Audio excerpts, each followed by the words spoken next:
안녕하세요. 여러분들의 투자 뼈대를 만들어드리는 현금흐름 전문가 양제이션입니다. 여러분, 부동산 경매 투자 시작하기 어려우시죠? 제가 3년간 경매 스터디와 오픈톡방을 운영하면서 수백 명의 초보분들에게 경매를 알려드렸습니다. 오늘 딱 완전 초보자 맞춤으로 경매가 뭔지 쉽게 설명해 드릴 테니까 부동산 경매 공부 이 영상으로 시작하세요. 경매 기초부터 시작할게요. 여러분, 돈을 빌려준 사람이 채무자입니까? 아니면 채권자입니까? 채권자입니다. 자, 두 번째 질문. 일반 매매에서는요, 부동산이 중개를 해주잖아요. 자, 경매에서는 누가 중개를 해줄까요? 여러분, 일반 부동산 사장님이 믿을만 할까요? 법원이 믿을만 할까요? 법원이죠. 경매는요, 안전한 거예요. 법원에서 중개를 서주거든요. 예. 자, 그러면 어떤 지역에 경매부에 났다면 그 지방 법원에서 이제 이걸 중개를 하게 됩니다. 자, 그러면 이 채무자가 여러 명한테 돈을 빌렸을 수도 있어요. 자, 그 다음 질문. 이 채권자들이 경매를 신청해서 올리는 건데요. 이 채권자 중에 한 명만 올려도 된다? 아니면 이 채권자 모두가 동의해서 경매 신청을 한다? 뭘까요? 채권자 중에 한 명만 경매 신청을 넣어도 이 경매가 진행됩니다. 자, 그러면 경매가 진행되고 입찰 기일을 법원에서 정하고 그 중에 가장 높게 쓴 한 사람이 낙찰을 받아갑니다. 자, 그 다음에 이제 경매가 올라오는 종류인데요. 사실 여러분 그렇게 중요하지 않습니다. 이 종류는. 근데 상식으로 이제 설명을 한번 해볼게요. 자, 여러분 친구가 5천만 원을 빌려달래요. 여러분들은 어떻게 빌려주겠습니까? 차용증으로 빌려준다? 맞죠? 이렇게 많이 빌려주겠죠. 담보를 걸고 빌려준다. 두 가지 방식일 거예요. 크게. 첫 번째는요, 차용증. 둘 간의 어떤 계약을 통해서 돈을 빌려줄 거고요. 또 한 가지는요, 빌리는 사람의 부동산에 담보를 잡고 빌려주는 두 가지 경우가 있을 겁니다. 예. 어떤 게 더 좋을까요? 여러분. 어떤 게 내 돈을 더 잘 확보할 수 있을까? 나중에. 담보입니다. 예. 왜 그러냐면, 제가 이제 경매적으로 설명을 해볼게요. 이 차용증이라는 거는 사람과 사람 간의 계약이에요. 이거를 우리가 유식하게 채권이라고 합니다. 채권.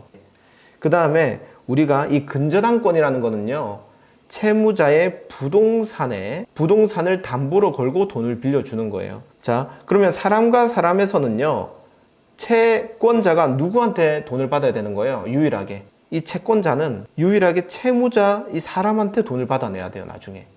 나중에 이 채무자가 돈을 안 주면 어려워지는 겁니다. 하지만 이 담보로 집을 빌려주게 되면요, 이 채무자가 잠적을 하거나 잠수를 타도 나중에 이 채무자의 부동산으로 돈을 받으면 됩니다. 자, 그러니까 누가 더 좋다고요? 근저당권이 더 좋습니다. 잘 보세요, 여러분.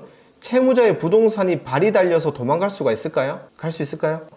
그래서 담보를 잡아야 우리가 빌려준 돈을 잘 받을 수가 있습니다. 자, 채권자가 이렇게 물건으로부터 돈을 받을 권리를 여러분 두 글자로 물건이라고 할게요. 물건으로부터 내 돈을 받을 권리를 물건, 빌려준 사람으로부터 받을 권리를 채권. 이게 경매를 할 때는요, 이 물건과 채권이 사실 좀 중요한 개념이긴 한데요. 이거 너무 어렵거든요. 깊이 들어가면. 그냥 깔끔하게 이렇게 외웁시다. 물건으로부터, 담보 잡고 물건으로부터 돈 받을 권리. 채권, 그 사람한테만 우선 받을 권리. 이렇게 되는 거고요. 자, 물건 같은 경우에는요, 서로 법적인 어떤 그 룰을 맞춰서 둘이 합의하에 물건을 적용하는데요. 어떤 방식으로 하냐면 이 채무자의 부동산에 등기부등본이라는 게 있습니다. 등기부등본이라는 게 뭐냐면 이 부동산에 여러 가지 권리를 기재해 놓는 건데요. 내가 이 채무자의 담보를 잡고 돈을 빌려줄 때 여기에 이렇게 근저당권을 설정하는 겁니다. 등기로. 근저당권. 이렇게 서로 약속하에 등기부에 입력을 합니다. 나중에 이 채무자가 돈을 안 갚잖아요. 그럼 어떻게 하면 이 근저당권을 가지고 바로 경매를 올리면 돼요. 너무너무 쉬워요. 이거를 우리가 임의경매라고 그럽니다. 쉽게 경매를 올린다. 자, 그런데요, 차용증을 통해서 빌려주잖아요. 그러면 우선 이 채무자가 돈을 안 주죠. 그러면요, 경매를 바로 넘길 수가 없어요. 첫 번째 우리가 해야 되는 행위는 소송을 해야 됩니다. 대여금 반환 소송을 통해서 나 이 사람 돈 받아야 됩니다 하고 이제 차용증이나 이런 것들을 제출하겠죠. 자, 그러면 결국적으로 이 채무자의 부동산으로 이제 경매를 넘기는 길까지 가게 되는데요. 자, 이 상황에서 채무자는 소송을 하면 자기가 소송에 걸렸다는 거 알잖아요. 그러면 이 채무자가 부동산을 미리 팔아버릴 수가 있죠. 그렇기 때문에 이 채권자가 채무자의 부동산에 등기를 하나 하게 됩니다. 뭘까요? 가압류. 이 소송할 때 시간이 걸리거든요. 시간이 걸리기 때문에 이 소송 판결문이 나오기 전에 이 채무자가 부동산을 팔 수도 있기 때문에 이 부동산에 가압류 등기를 해 놓는 겁니다. 그 다음에 이 소송의 판결문, 승소 판결문이 나오면 비로소 그때 경매를 올리게 됩니다. 그게 바로 강제 경매라는 겁니다. 자, 좀 길게 설명했는데요. 이것만 알게요. 자, 근저당권은 물건, 기본적으로 우리가 서로 간에 돈을 빌려주는 건 채권. 물건은 경매 신청권이 가지고 있고요. 채권은 경매 신청을 바로 할 수가 없습니다. 그리고 한 가지 더, 물건은요, 우선 변제권이라는 게 있어요. 이게 뭐냐? 나중에 이제 경매에 넘기고 나서 우리가 배당을 받게 될 텐데, 그때 물건은 누구보다도 먼저 배당을 받아 나간다, 이 뜻이고요. 채권 같은 경우에는 우선 변제권이 없습니다. 그래서 뭔가 밑에 남은 다른 권리권자들이랑 나눠서 배당을 받아갑니다. 그래서 물건이 훨씬 세다, 이런 얘기를 할 수가 있습니다. 자, 여러분, 법원이요, 그 경매가 조금 망한 사람들의 물건을 한다, 이런 인식도 있는 것 같아요. 여러분은 경매에 대한 인식이 어때요? 뭔가 부정적인 인식이 좀 있진 않나요? 근데 엄청 좋은 거예요. 경매는요, 저는 엄청 좋은 거라고 생각합니다. 자, 잘 보세요. 경매 물건이 있거든요. 그러면 채무자가 있을 것이고요. 채권자들 여러 명이 있을 거고, 그 다음에 이 물건에 살고 있는 임차인이 있을 거고, 그 다음에 나라가 있을 거예요. 그렇죠? 나라는 이 부동산으로부터 세금을 받고, 채권자들은 채무자로부터 이자를 받고, 임차인은 여기서 주거를 할 거고, 맞죠? 채무자는 이걸 소유하고 있겠죠. 그런데 채무자가 채권자한테 돈을 안 갚으면 이 전체 사이클이 묶이게 됩니다. 맞죠? 임차인도 불안해지고, 나라는 세금도 못 받고, 채권자들은 돈을 못 받는다. 그렇기 때문에 이 경매 시스템을 이용해서 이 모든 걸 풀어주는 겁니다. 어떻게? 새로운 낙찰자가 나타나서 이 경매 물건을 사주는 거예요. 이렇게 함으로써 모든 걸 풀어버린 아주 좋은 시스템이고요. 그렇기 때문에 이 경매법에서는요, 우리 입찰자의 혜택을 엄청나게 많이 넣어놨어요. 잘 보세요. 우리가 이 경매를 할 때 불안한 게, 이 경매 부동산에는 여러 가지 권리들이 많이 들어와 있습니다. 맞죠? 근저당이라든지 압류라든지 이런 권리들이 많이 들어와 있는데, 우리 민법상에서는 이런 것들을 다 인수해야 됩니다. 이 모든 권리들을. 그런데 이렇게 되면 지금 이 경매에 누군가 낙찰을 안 받을 거 아니에요. 그렇기 때문에 이 등기에 있는 모든 권리들을 없애줍니다. 법원에서. 첫 번째, 등기부에 있는 권리들을 없애주게 되고요. 두 번째는요, 등기부에서 권리들을 지워준다고 해도 뭔가 결론적으로 권리 분석이 딱 깔끔하게 끝났다, 이런 느낌 못 받거든요, 입찰하는 사람들은. 그래서 오늘의 주제입니다. 이게 바로 권리 분석은요, 법원에서 해줍니다. 자, 이 개념에 대해서 아시는 분은 아시고 좀 이상하다 싶으신 분도 있을 거예요. 자, 여러분, 제가 질문할게요. 권리 분석은 제가 하는 거예요? 법원에서 하는 거예요? 법원. 권리 분석은 제가 하는 게 아니라 법원에서 하는 겁니다. 자, 법원에서 권리 분석을 딱 해서 이것만 보고 들어와, 이와 같은 서류가 있어요. 그 서류 이름이 뭘까요? 매각, 물건, 명, 세, 서. 다시 한번, 매각, 물건, 명, 세, 서. 여러분, 매각, 물건, 명세서만 보면 끝입니다. 이 말을 해도 못 믿는 분들이 너무 많은데요. 다시 한번 말합니다. 매각, 물건, 명세서의 권리 분석을 해놨습니다. 법원에서. 그것만 보면 됩니다. 그리고 법원에서는 현장 조사까지 해주네요. 그게 바로 현황 조사서라는 거예요. 자, 우리 근데 나중에 점유자 내쫓는 것도 힘들죠? 그것도 법원에서 해줘요. 인도명령 제도. 왜 이와 같은 걸 다 해줄까요?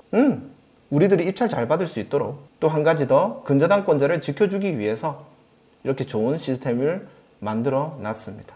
자, 이제 요거는요, 우리가 권리 분석을 할 때 우리가 경매 학원을 가면 막 5주, 6주 진짜 어려운 권리 분석을 많이 하게 되거든요. 그런데 결론적으로 우리가 그 모든 걸 다 공부하기 힘들어요. 솔직히 초보자가 직장 생활을 하면서 정말 힘들거든요. 근데 저는 어떻게 생각하냐면 그 모든 걸 다 알 필요 없어요. 잘 보세요. 이 권리 분석이라는 건 인수를 하는 건지 안 하는 건지를 보는 건데요. 인수 안 하는 물건이요, 전체 경매 물건의 90% 이상입니다. 여러분, 놀랍죠? 경매 물건은 이상한 게 많은 것 같잖아요. 아니요. 대부분은요. 깨끗한 인수 안 하게 되는 물건들입니다. 근데요. 한 5%에서 10%도 안 돼요. 그런 물건들이 권리상의 하자가 있는데요. 이런 물건들을 우린 특수 물건이라고 그래요. 자, 그럼 여러분들 질문할게요. 초보자들이 바로 특수 물건 할 수 있을까요? 특수 물건이라는 건 어떤 권리를 내가 인수하는 겁니다. 뭔가 풀지 않으면 난 이거를 팔 수도 없고 막 추가적으로 돈이 나가. 힘들어요. 그래서 우리 초보분들은 이 일반 경매 물건 이 권리 분석부터 배워서 하면 됩니다. 여러분 이걸로도 충분히 돈 벌 수 있어요. 누군가는 이러겠죠. 이거는 경쟁률이 너무 많지 않나요? 아니요. 이 안에서도요. 경쟁률이 다양합니다. 난이도가. 여기서 우리가 경쟁률이 낮은 제품들을 충분히 할 수 있습니다. 여러분, 강의는 총 9개로 영상을 올려드릴 거고 일주일 만에 권리 분석을 마스터하게 해드릴 거니까 잘 따라오세요. 자, 이제 1강 시작합니다. 어떻게 하면 이 초보분들이 권리 분석을 잘 할 수 있을까 고민을 많이 했고 제가 딱 뼈대를 한번 만들어서 짜보았습니다. 들어가 보도록 하겠습니다. 여러분 제가 질문할게요. 권리 분석은 제가 하는 거예요? 법원에서 하는 거예요? 법원. 권리 분석은 제가 하는 게 아니라 법원에서 하는 겁니다. 자, 법원에서 권리 분석을 딱 해서 이것만 보고 들어와. 이와 같은 서류가 있어요. 그 서류 이름이 뭘까요? 자, 권리 분석을 법원에서 해준다 했죠? 이 권리 분석을 딱 결론을 내서 우리한테 보여주는 서류가 있어요. 이것만 보면 되는 거예요, 사실. 매각 물건 명세서. 여러분, 매각 물건 명세서만 보면 끝입니다. 이 말을 해도 못 믿는 분들이 너무 많은데요. 다시 한번 말합니다.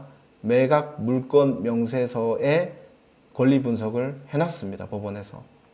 그것만 보면 됩니다. 그리고 법원에서는 현장 조사까지 해주네요. 그게 바로 현황조사서라는 거예요. 자, 우리 근데 나중에 점유자 내쫓는 것도 힘들죠? 그것도 법원에서 해줘요.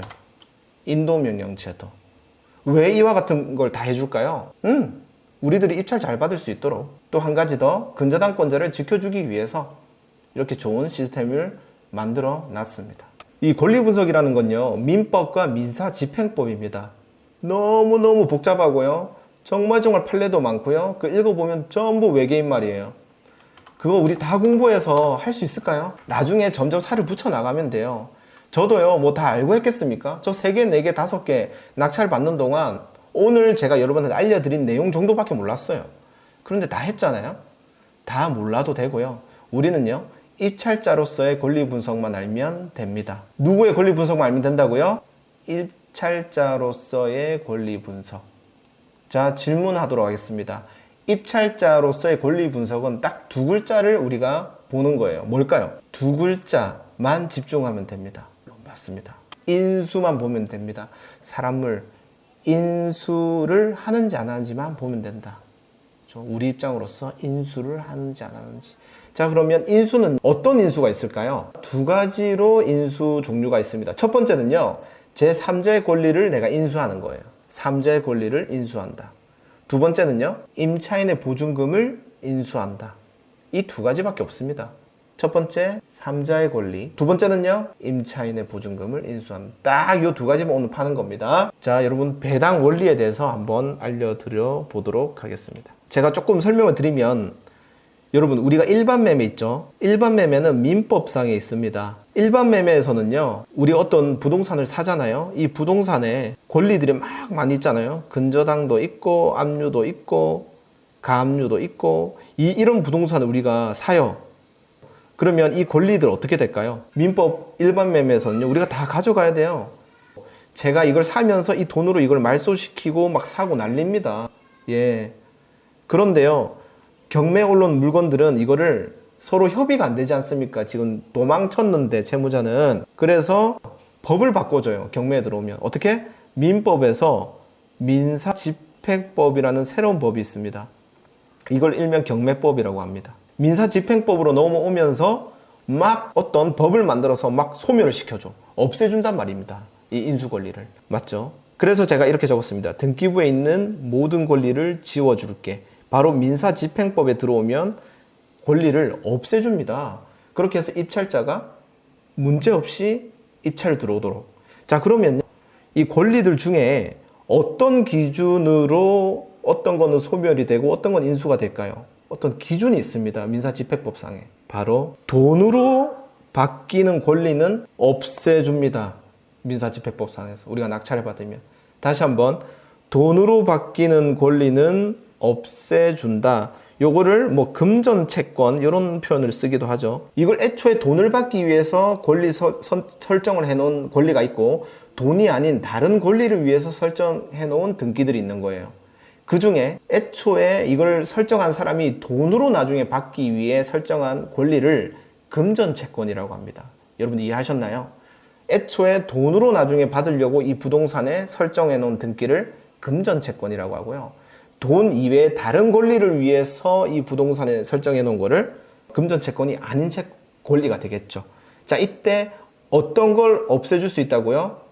민사집행법에서는 돈으로 바뀌는 권리를 없애줍니다. 자, 그럼 어떤 원리로 없애줄까요? 이 사람들은 지금 돈을 받아야 돼요. 돈을 빌려줘서. 어떤 식으로 이 사람들을 만족시켜줘서 소멸시켜 줄까요? 돈으로 바뀌는 권리를 없애준다? 그렇죠. 없애려면 이 사람이 돈을 받아야 되지 않을까요? 바로 배당이라는 절차를 통해서 이 돈으로 받을 사람들은 내가 원래 돈으로 받기를 원했잖아요. 돈으로 받으면 이 권리는 사라지는 거예요. 맞죠? 자, 그럼 무슨 돈으로? 여러분, 무슨 돈으로 이 금전채권자들한테 배당을 해줄까요? 맞습니다. 매각대금, 낙찰금이죠. 낙찰금이 법원에 들어오면 법원에서 이제 이 사람들을 줄을 세워, 금전채권자들을 줄을 세워가지고 줄 서라, 순서대로 줄 서라 이래가지고 한 명 한 명 배당을 해주고 그 사람들은 빠집니다.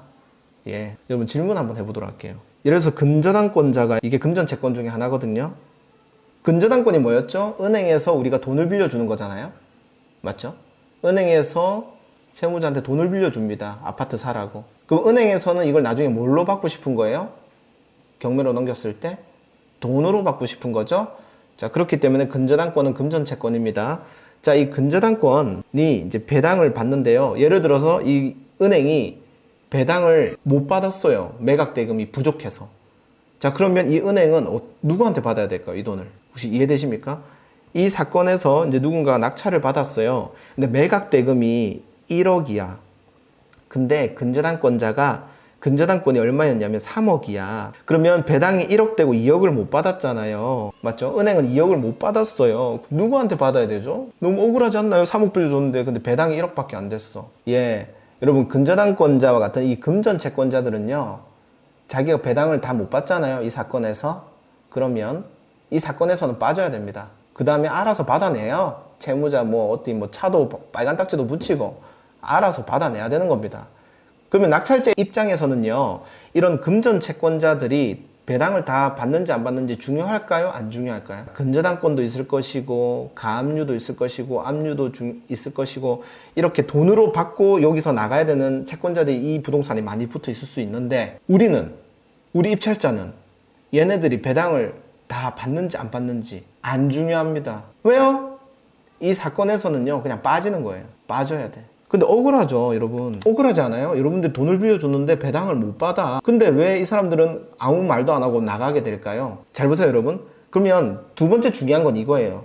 자, 근저당권자가 있고요. 압류, 가압류권자, 이렇게 여러 명의 금전채권들이 있을 텐데, 얘네들은 어떤 순서대로 배당을 받을까요?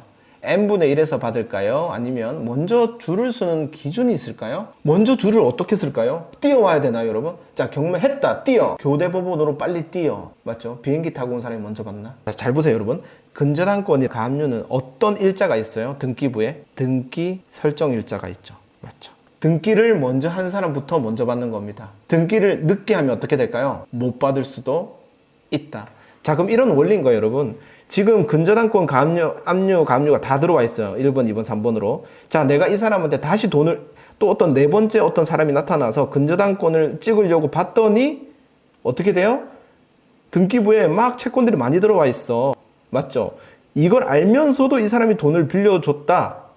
그럼 법은 이렇게 얘기하는 거예요. 너가 근저당 찍을 때 이미 채권들이 많았던 거 알고 있었잖아. 얼마인지도 등기부에 나와 있었잖아. 너가 리스크를 걸고 들어왔기 때문에 나중에 경매에 나와서 네가 배당 못 받더라도 꺼져. 오케이? 여러분? 예, 논리적이죠? 예, 그렇게 되는 겁니다. 배당 절차 원리는요, 잘 보세요. 이거 조금 어려울 수도 있는데 법원 경매 절차입니다. 자, 누군가가 이제 경매 신청을 할 겁니다. 경매 신청. 네, 경매 신청을 하면 법원에서 이제 채권자들한테 알려요. 최고소 발송. 이게 뭐냐면 채권자들한테 야, 너가 돈 빌려준 너가 등기한 그 부동산 경매 나왔어. 그러면서 최고소에 뭐라 적혀있는 줄 아세요? 너 배당받고 싶으면 배당 요구 신청해. 배당 요구 신청해. 이렇게 보내요. 자, 그러면 여러분 배당 요구 신청을 해야지 배당을 받을 수 있는 거예요. 채권자는. 자, 다시 한번 배당 요구 신청이라는 행위를 법원에 해야지만 이 금전 채권자들은 배당을 받을 수가 있어요. 자, 이때 듀 데이트가 있습니다. 배당 요구 신청을 언제까지 해? 그게 무슨 날일까요? 바로 배당 요구 종기일입니다. 여러분, 배당 요구 종기일 이전까지 배당 요구 신청을 해야지 금전 채권자들은 배당을 받을 수가 있는 겁니다. 아시겠죠? 자, 금전 채권자들이 또 누군가 있을까요? 우선 근저당권자가 있을 거예요. 두 번째, 가압류권자가 있을 거고요. 맞죠? 우리가 우선 많이 듣는 건 이거죠. 자, 이런 사람들이 배당 요구 신청을 배당 요구 종기일 전까지 하면 어떤 순서대로 배당을 받는다고요? 등기 설정일로 배당을 받고 다 못 받으면 어떻게 된다고요? 이 사건에서 get out. 딴 데 가서 받아. 너가 알아서 받아. 딴 데 가서. 이렇게 되는 겁니다. 자, 여기서 하나의 지식을 더 알려드리면 조금 복잡해지긴 하는데 몰라도 돼요.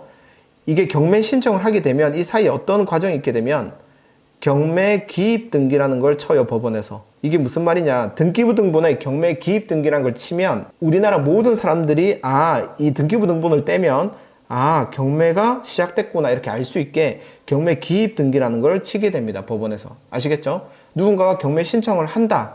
그게 받아들여지면 법원에서는 경매 기입 등기를 한다.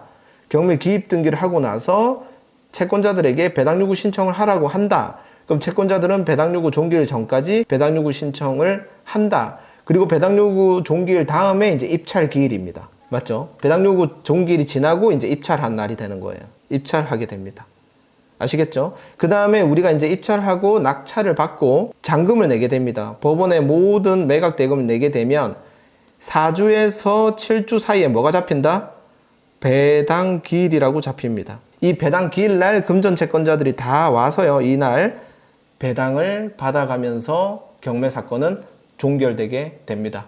다시 경매 신청이 들어오고 기입 등기를 치고 그 다음에 배당 요구 신청을 채권자들이 하고 배당 요구 종기일 전까지 그 다음에 입찰을 하게 되고 낙찰자가 잔금을 내면 4주에서 7주 뒤에 배당 기일이 잡히고 이날 배당을 다 받아간다. 자, 오늘 2강에서는요, 등기부 등본에 나오는 3자의 권리들에 대해서 제가 한번 쉽게 잘 알려드려 보겠습니다. 자, 이제 파트 1입니다.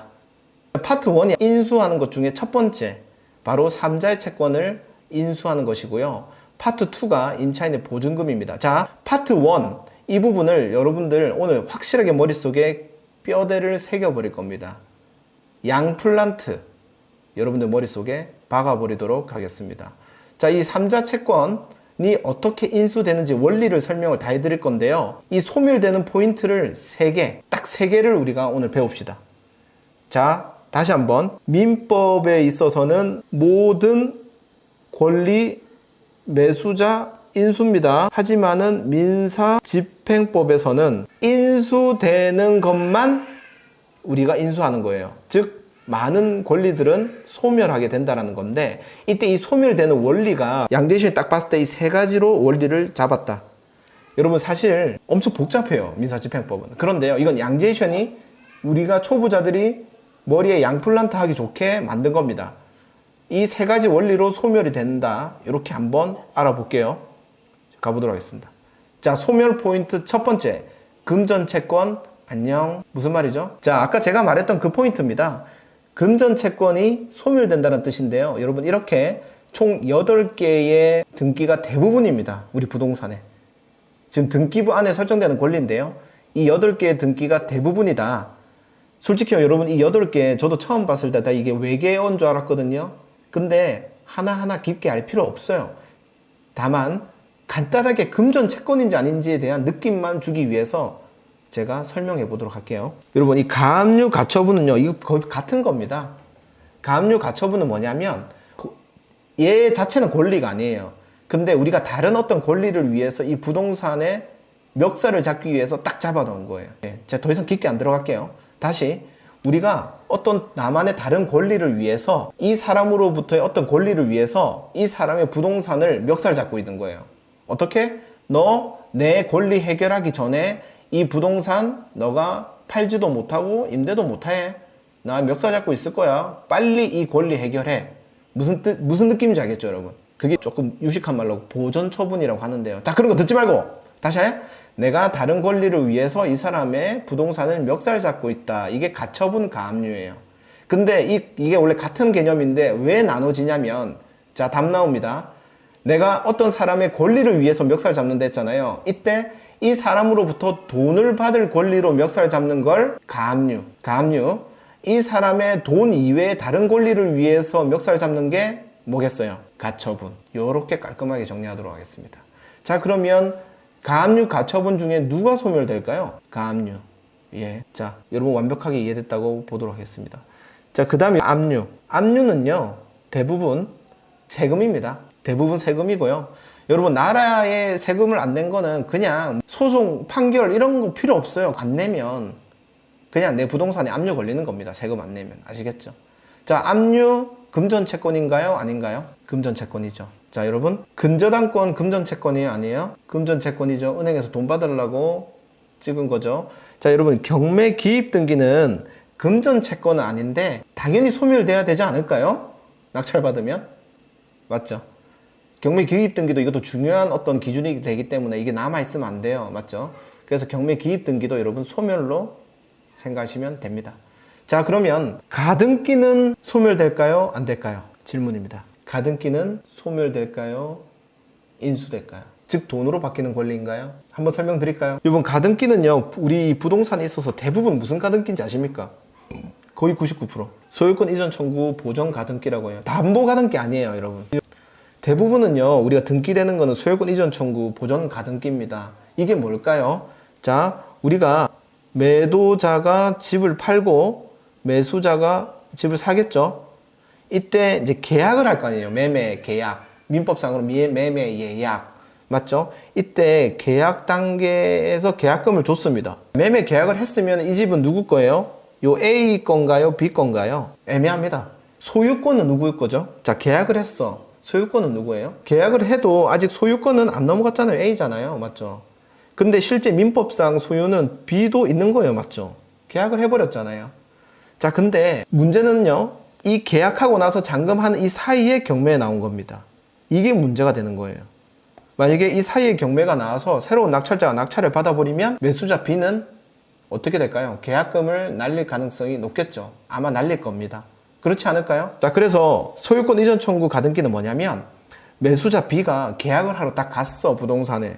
근데 A가 뭔가 좀 이상하게 생겼어. 아, 쟤 뭔가 경매 날라가게 생겼는데? 이렇게 느낀 거예요. 그래서 매수자 B가 A한테 얘기를 한 거예요. 이거 나중에 이거 중간에 경매 넘어가면 저 계약금 다 날리는 건데요. 그러니까 A가 아니에요. 그런 일 없어요. 그러면 B가 이렇게 해요. 아, 그러면 우리 서로 좀 안전하게 가등기를 설정해 놓읍시다. 이렇게 얘기하는 거예요. 이게 바로 소유권 이전 청구 보전 가등기예요.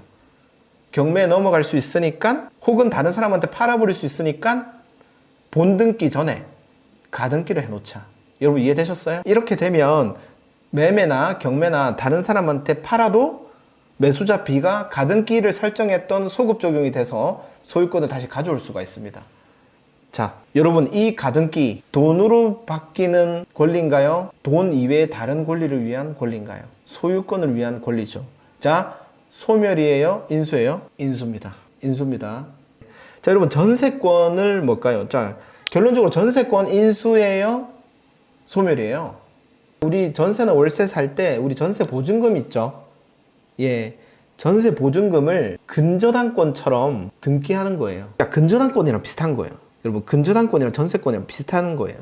아까 근저당권이 채권이라 그랬어요? 물권이라 그랬어요? 물권이라 그랬어요. 맞죠? 그래서 경매 빠르게 넘길 수 있고, 맞죠? 우선 변제 이런 것도 있고요. 근저당권이 뭐예요? 돈을 빌려주면서 물권으로 담보 잡은 거잖아요. 맞죠? 전세권은 뭐냐면 똑같은 거예요. 돈을 빌려준 게 아니라 내가 사용 수익하면서 반대로 돈을 줬잖아요. 보증금을. 그래서 이 말이에요. 나중에 네 보증금 안 줄 수 있으니까 근저당권처럼 등기해서 나중에 네가 보증금 안 주면 나 경매 넘겨서 내가 받아갈게. 요겁니다. 여러분 전세권. 안 어렵죠? 자, 근저당권이랑 비슷하다. 근저당권은 차이가 뭐예요? 근저당권은 은행이 들어와서 살진 않잖아요. 돈만 빌려주고 등기한 거잖아요. 전세권은 뭐예요? 내가 안에서 사는 거야. 그러고 등기 치는 거예요. 근저당권처럼. 그리고 네가 나한테 보증금 안 주면 어떻게 한다? 근저당권처럼 임의경매 올리겠다. 그럼 전세권 이해됐나요? 근데 여러분 조금 배우신 분은 좀 헷갈리기 시작하는 거야. 자, 그럼 전세권이 인수의 소멸이에요? 헷갈리죠? 근저당권은 소멸인데 전세권도 소멸인가? 잘 보세요, 여러분. 전세권이라는 거는 사실 메인 권리가 뭐냐면 임대차 계약 기간 동안 내가 살고 나갈 때 주인한테 보증금을 받고 나가는 거예요. 맞죠? 그러니까 임대차 계약 기간 동안 살고 돈으로 바뀌는 권리인가요? 임대차 계약 기간 동안 나는 살고 돈으로 바뀌는 권리일까요? 이게? 예. 전세권은요, 돈으로 바뀌는 권리가 아니에요. 원래 임대차 계약 기간 동안 살고예요. 살고. 맞죠? 나는 계약 기간 동안 사용 수익을 하고 다른 권리인 겁니다. 그래서 전세권은요, 인수입니다. 자, 지상권은요, 여러분 토지나 건물에서 하는 거기 때문에 오늘 뺄게요. 결론적으로 어떻게 돼요? 위에가 인수, 밑에가 소멸이다. 자, 여러분 이제 경매 공부 하시는 분은 요거 무조건 외워야 돼. 이것만 외워도 편해져요. 진짜로. 자, 포인트 1 끝났습니다. 금전 채권은 소멸. 포인트 2는 뭐냐면요, 인수되는 건데요. 인수되는 건데 어떤 상황에서 소멸로 바뀌는 애들이 있더라. 2명이. 예? 포인트 2 얘기합니다. 포인트 2는 이제 또 다른 소멸을 얘기하는 건데 뭐라고요? 아, 인수되는 애인데 가처분 가등기 전세권 지상권 중에 있는 애인데 특이하게 이런 종류의 얘는 인수가 아니라 소멸이 되더라. 이겁니다. 자, 첫 번째 말씀드리겠습니다. 1번 담보 가등기. 여러분 책 보면요, 얼마나 어렵습니까? 담보 가등기가 무슨 뜻인지 제가 정확하게 설명드릴게요. 집중하세요.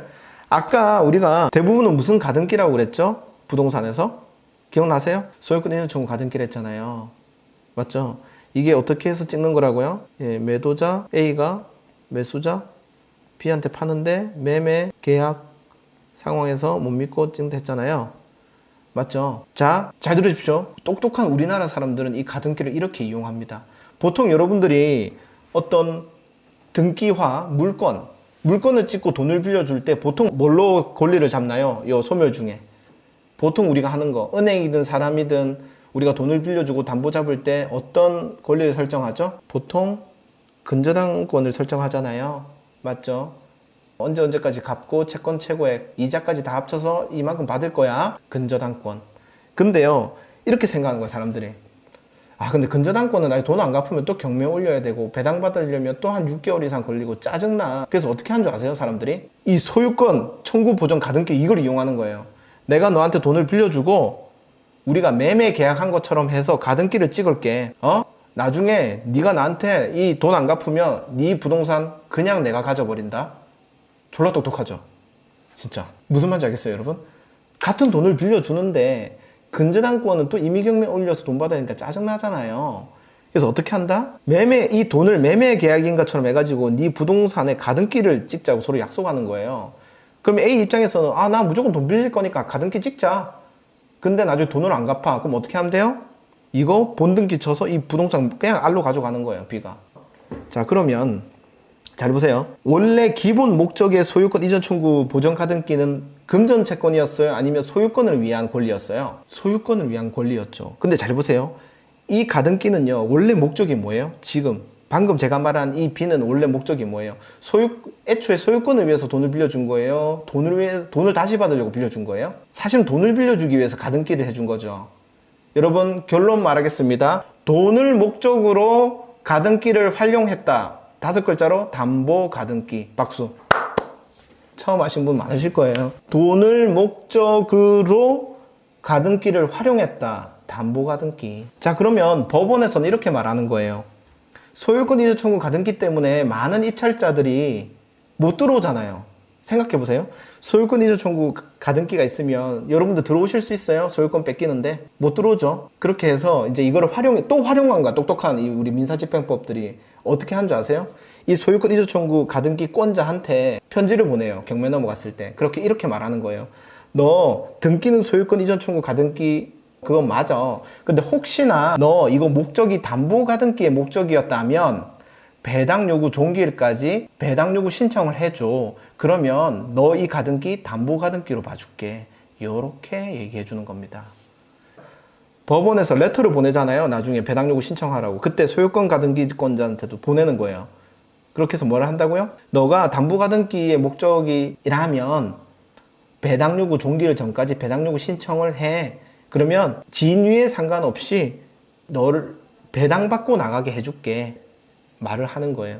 그래서 결론적으로 이 가등기권자가 배당 요구 종기일 전까지 다른 근저당권처럼 배당 요구 신청을 하잖아요.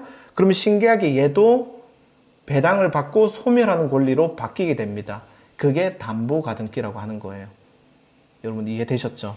그래서 가등기 중에서 담보 가등기, 배당 요구 종기일 전까지 배당 요구 신청을 한 소유권 이전 청구 가등기를 우리는 담보 가등기라고 해요. 등기부상의 담보 가등기하고 딱 바뀔까요? 이 소유권 가등기가? 등기부상에는 안 바뀌어요. 이게 우리나라 좀 이상한 점이에요. 등기부상에는 안 바뀌는데 그냥 개념적으로 담보 가등기가 되면서 얘는 소멸하게끔 해줘요. 민사집행법에서. 예, 여기까지 하겠습니다. 자, 두 번째 예외가 있습니다. 자, 여러분 전세권 제가 인수를 했어요? 소멸이라고 했어요? 인수입니다. 그런데요, 이 전세 보증금이잖아요. 결국 전세 보증금인데 솔직히 말해가지고 이 전세 임차인 있잖아요. 이분들도 이 계약 기간 동안 살기 싫을 수도 있거든요. 여러분 그냥 경매 나간 집 중간에 나 그냥 이사 나가고 싶을 수 있어요. 그리고 굳이 얘가 있어봤자 인수되니까 입찰자들이 또 안 들어오니까 민사집행법 상으로도 별로잖아요. 그래서 법원에서는 전세권자한테 어떤 또 기회를 주냐면 담보 가등기권자처럼 배당 요구 신청을 할 수 있는 특권을 주게 됩니다. 즉 배당 요구 종기일 전까지 이 전세권자도 배당 요구 신청을 한다면 어떻게 돼요, 여러분? 배당받고 소멸하게 됩니다. 여러분 이해하셨나요? 유일하게 이 인수되는 것 중에 담보 가등기와 전세권만 이렇게 특이하게 소멸로 바뀔 수가 있습니다. 이게 바로 소멸 포인트 2입니다. 아시겠죠? 질문 하나 할게요. 전세권자가 만약에 전세 보증금을 배당을 덜 받았어요. 그러면 어떻게 받을 수 있을까요? 누구한테 받아야 될까요? 전세 보증금을 배당을 받았어. 제가 딱 헷갈리는 것만 물어봅니다. 근저당권자는 다 못 받았어. 누구한테 받아야 돼요? 채무자한테 받아야 되죠. 딴 데 가서 받아야 되죠. 자, 전세권자는요? 여러분 배워도 이게 헷갈리네, 맞죠? 여러분 전세권도 똑같은 물건입니다. 전세권은 못 받아요. 전세권 예를 들어서 배당 다 못 받잖아요. 이 사건에서 못 받습니다. 이 사건에서 똑같이 딴 데서 받아야 돼요. 채무자한테 딴 데 가서. 헷갈리죠? 전세권자는 여기서 이 사건에서 다 못 받죠. 근저당권자처럼 get out. 여러분 지금 머릿속에서 우선변제권이랑 헷갈리는 거야. 다시 한번, 근저당권자도 돈 다 못 받으면 이 사건에서 빠진다. 전세권도 배당 요구 신청해서 배당 다 못 받으면 이 사건에서 빠진다. 끝. 오늘은 3강입니다. 두 개의 핵심 개념을 오늘 알려드리려고 합니다. 첫 번째는 바로 말소 기준 권리입니다.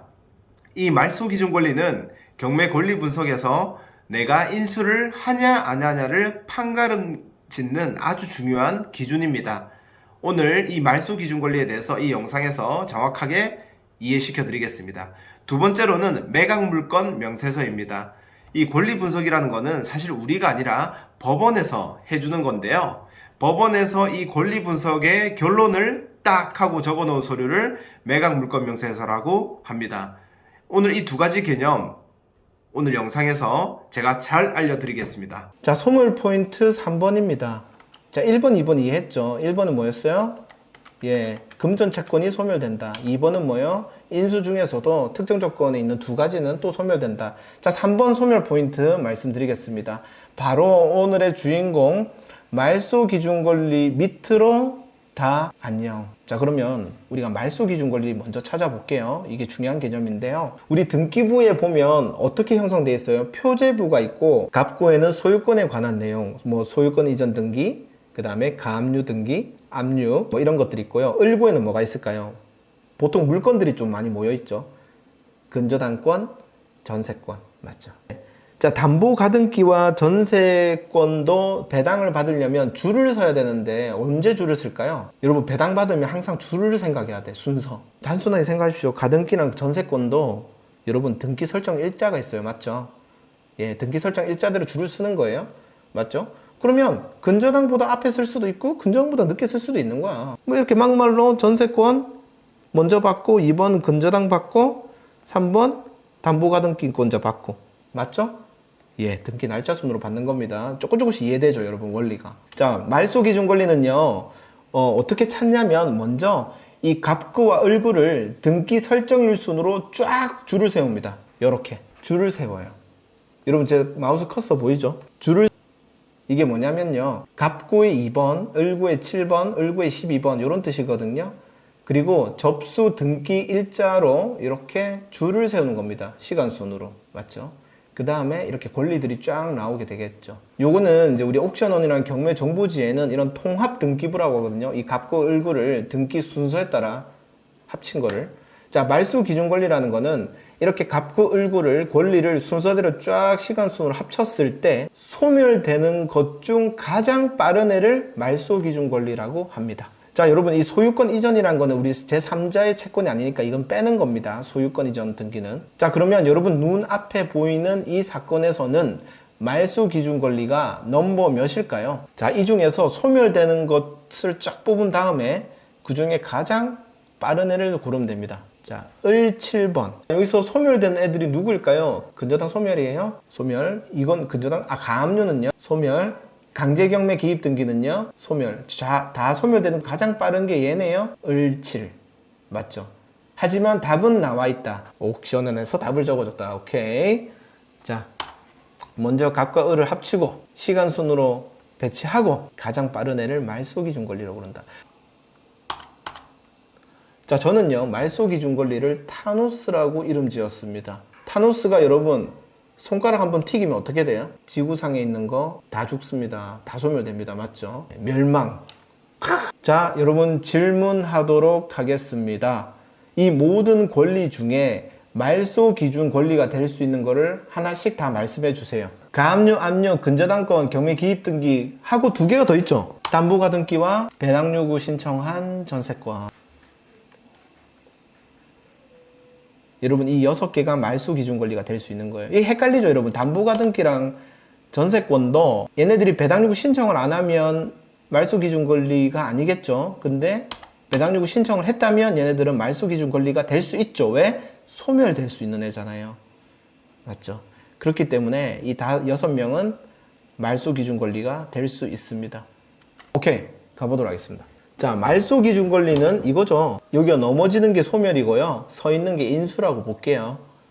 자, 말소 기준 권리는 쓰러지는 애 중에 가장 처음에 오는 애입니다. 자, 그럼 여러분 말소 기준 권리 앞에 있는 권리는 인수되는 권리일까요? 소멸되는 권리일까요? 말소 기준 권리보다 빠른 어떤 권리가 있다면 무조건 인수겠죠. 맞죠? 얘네들은 어떤 애들이에요? 말소 기준 권리 앞에 올 수 있는 인수되는 권리 어떤 게 있죠? 4개. 지상권, 가처분, 가등기, 전세권. 외우자는 거죠.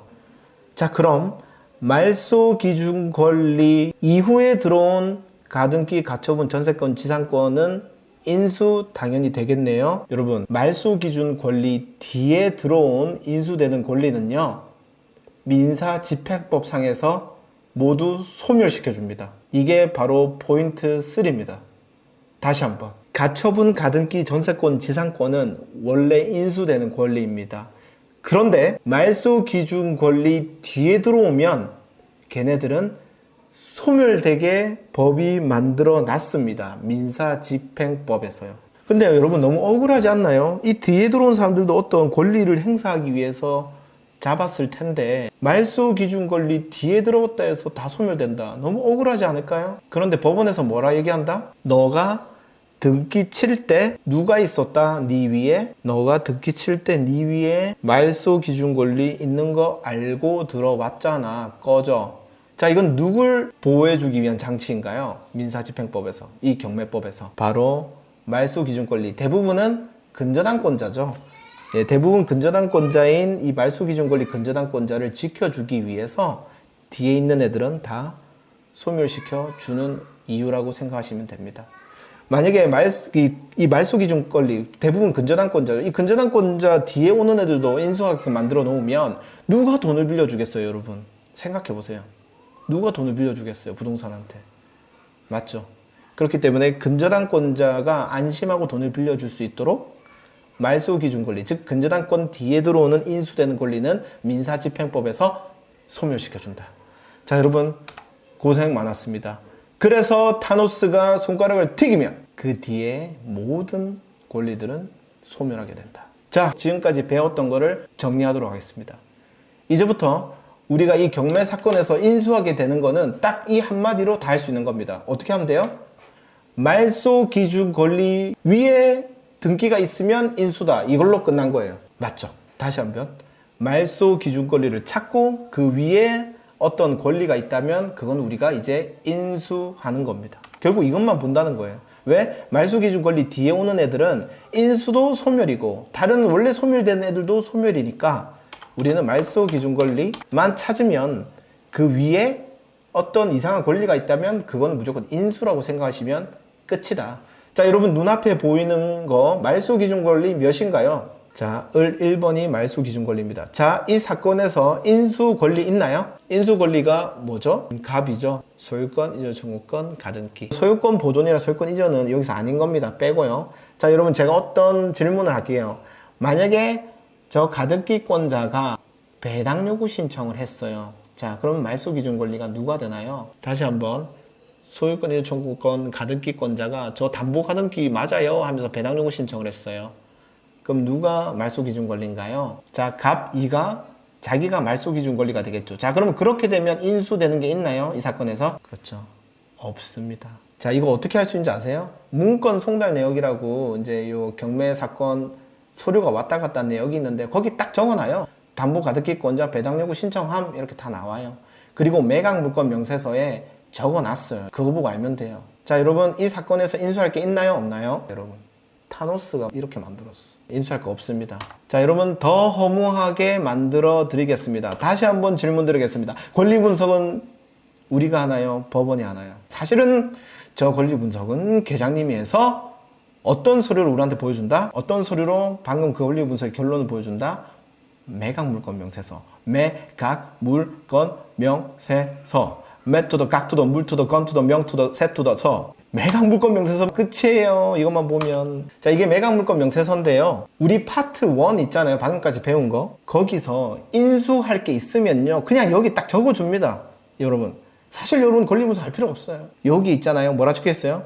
등기된 부동산에 관한 권리 또는 가처분으로 매각으로 그 효력이 소멸되지 아니한 것. 여기에 적어 놓습니다. 여기 안 적혀 있으면 인수할 게 여러분 있다 없다? 없다. 밑에는 지상권에 대한 얘기네요. 여기도 지상권에도 아무것도 안 적혀 있으면 없다.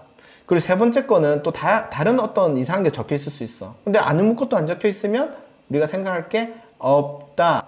자, 여기가 파트 1입니다, 여러분.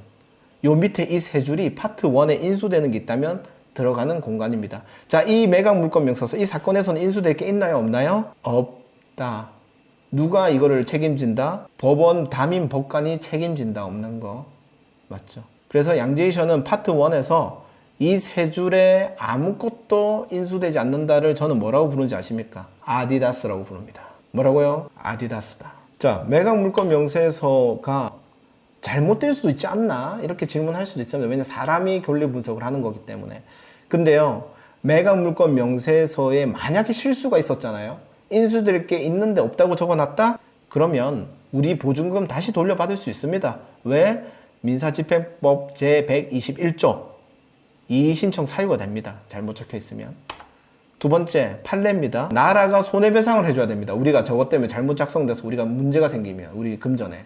아시겠죠? 그 얘기는 매각 물건 명세서를 믿고 하시면 됩니다. 자, 여러분 눈앞에 보이는 매각 물건 명세서 아디다스인가요? 아닌가요? 아디다스 아닙니다. 뭐라고 적혀 있죠? 첫 번째 칸에 소유권 이전 청구 가등기 인수입니다. 자, 다시 질문하도록 하겠습니다.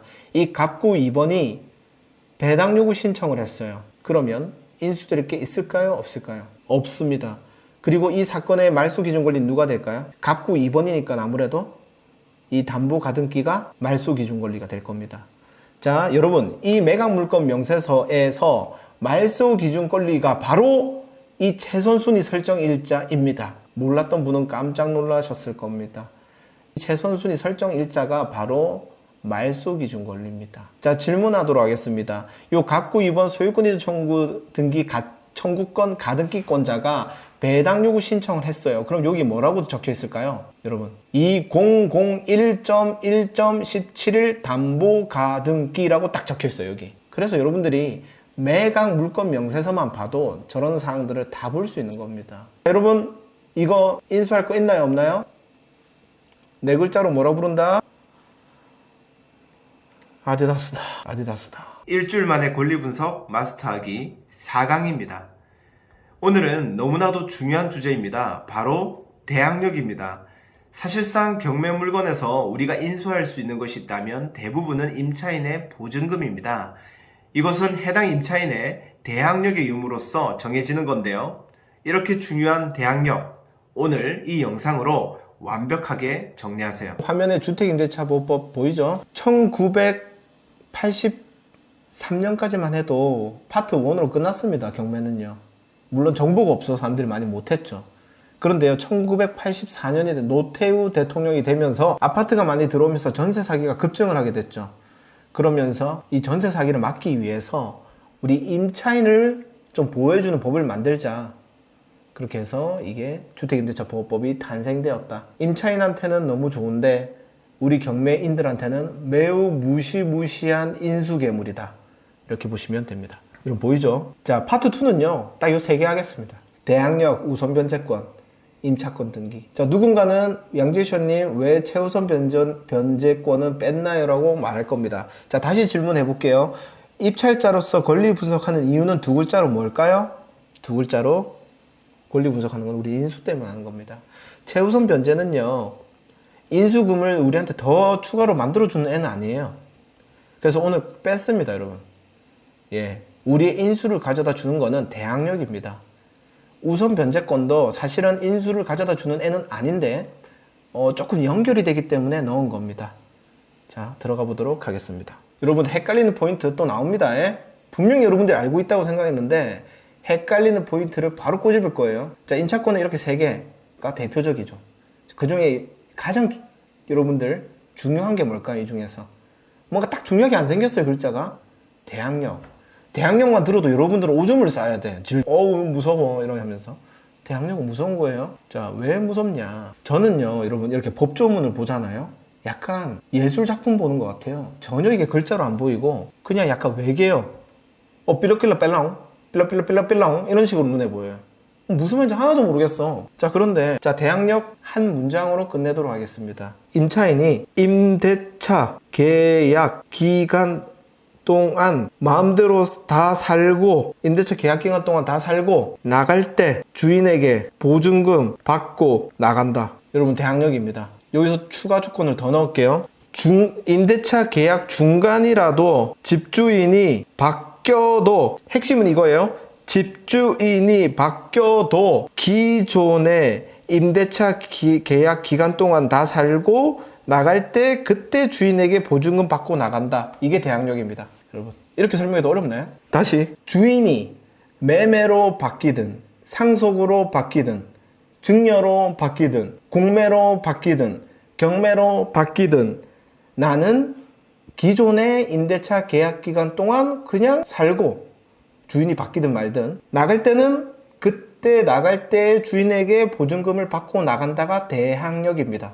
여러분, 이해하셨나요? 주인이 바뀌어도 기존의 임대차 계약 기간을 다 충족하고 나간다가 핵심입니다. 대항력. 근데 뭐랑 좀 비슷하지 않아요, 이거? 여러분, 뭐랑 좀 비슷했죠? 방금 제 설명이 아까 파트 1에서 전세권이랑 비슷했죠. 전세권도 비슷했지 않았어요? 전세권이 왜 인수라고 했죠, 제가? 내가 기존에 계약한 임대차 계약 기간 동안 살고, 그것 때문에 인수를 했잖아요. 그리고 나갈 때 당시에 집주인에게 보증금을 받고 나간다. 즉 경매로 대항력 있는 임차인을 우리가 낙찰을 받았다. 그러면 그 우리가 낙찰을 받고 우리가 이 사람 바로 내쫓을 수 있나요? 대항력 있는 임차인? 왜 못 내쫓죠? 기존의 채무자랑 맺었던 임대차 계약 기간 동안 얘는 살 수 있기 때문에 저는 내쫓지를 못해요. 낙찰을 받아도. 맞죠? 근데 그게 중요한 게 아니죠. 지금 그것도 중요하지만 더 중요한 게 뭐예요? 나중에 얘가 나갈 때 저보고 보증금을 달라고 할 겁니다. 자, 그렇다면 저는 이 보증금을 뭐 한다고 표현을 할까요? 경매에서는 우리가 계속 두 글자가 얘기했잖아. 그렇죠. 우리는 그래서 이 보증금을 인수한다고 얘기를 하는 거예요. 이게 바로 파트 2의 요지입니다. 그래서 1984년 전에는요, 여러분, 보증금을 지킬 수 있는 게 전세권이 유일했거든요. 근데 전세권 잘 안 해주거든요. 옛날 시대 때도. 그래서 전세 사기가 많았고, 그래서 1984년에 이 임차권 중에서도 대항력이라는 걸 만들어줬어요. 자, 여러분, 전세권은 어떻게 하면 전세권을 얻을 수 있어요? 방식이 어때요? 임대인과 동의를 얻고 그 다음에 등기를 해야 됩니다. 전세권은 우리가 등기부에 있는 아까 권리라고 했죠? 그래서 여러분들 제가 질문할게요. 전세권은 그래서 채권이었어요? 물권이었어요? 물권이죠. 그래서 임의경매를 바로 올릴 수가 있죠. 자, 그러면 여러분 대항력이라는 임차권은 물권일까요? 채권일까요? 여러분이 대항력이라는 거는 여러분이 전입신고를 하는 행위입니다. 전입신고. 여러분이 대항력을 얻기 위해서 혹시 등기를 하나요? 등기를 안 하죠. 대신 뭘 써요? 임대차 계약할 때 뭘 써요? 임대차 계약서를 쓰죠. 그게 차용증이랑 같은 겁니다. 바로 채권입니다. 자, 그러면 임차인은 돈을 누구한테 받아야 되는 권리인가요? 임차인은 돈을 임대인한테 받을 권리이지 사실 물권이 아니에요. 자, 그럼 임차인이 임대인한테 돈을 못 받아. 어떤 경매를 올려야 될까요? 임의경매 올릴 수 있나요? 아니죠. 맞습니다. 강제경매입니다. 아까 가압류 돈을 빌려주고 난 다음에 돈을 못 받았을 때 어떤 소송을 한댔죠? 대여금 반환 청구 소송을 한 다음 그 다음 이제 그 사이에 가압류를 찍고 이제 나중에 승소 판결문이 나오면 그걸로 강제경매를 올린다 했잖아요. 임차인도 똑같습니다. 대항력 임대인이 돈을 안 주면 전세 보증금 반환 청구 소송을 먼저 하고요. 그 다음에 그 승소 판결문으로 강제경매를 올리는 겁니다. 아시겠죠? 그래서 전세권은 물권이라서 임의경매를 올리는 놈이고 이 대항력을 가진 임차인은 여러분 강제경매를 올리는 채권자이다. 이렇게 보시면 되겠습니다. 이 대목에서 여러분 진짜 많이 헷갈려 하거든요. 자, 집중하세요. 일반 매매에서 여러분 갭투자 우리 어떻게 해요? 갭투자. 매도자 물건에 예를 들어서 10억에 파는 거예요. 근데 전세가 6억이에요. 자, 우리가 갭투자를 한 대 쳤을 때 매수자는 어떤 식으로 매입을 할까요? 갭투자 할 때. 전세를 끼고 4억이란 돈을 매도자한테 주면서 매입하게 됩니다. 이때 우리가 이제 매매 계약서 어떻게 써요? 전세 6억은 승계한다라고 돼 있어요. 맞나요? 그 다음에 자, 그러면 우리가 이 전세를 승계받았어요. 질문해 보도록 하겠습니다. 우리가 승계받아서 전세 바로 내쫓을 수 있어요? 전세입자? 못 내쫓죠. 그 다음에 전세입자가 나갈 때 우리 보증금 줘야 돼요? 안 줘야 돼요? 자, 이건 뭐예요? 이 전세입자는 뭘 가지고 있는 거예요, 지금? 대항력을 가지고 있는 거예요. 여러분, 대항력이면 경매만 있는 게 아니에요.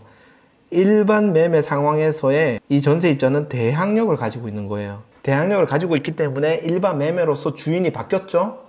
주인이 바뀌어도 기존의 매도자와 맺었던 임대차 계약 기간 동안 살고 나갈 때 어떻게 해요? 바뀐 주인한테 돈을 받고 나가죠. 자, 이건 일반 매매에서의 대항력입니다. 자, 경매에서의 대항력은 어떻게 될까요? 채무자의 6억의 임차인, 대항력 있는 임차인이 껴 있습니다. 우리가 낙찰을 2억에 받았어요. 낙찰을. 이 부동산을 2억에 낙찰을 받았어요. 그럼 우리는 얼마에 낙찰 받은 거예요?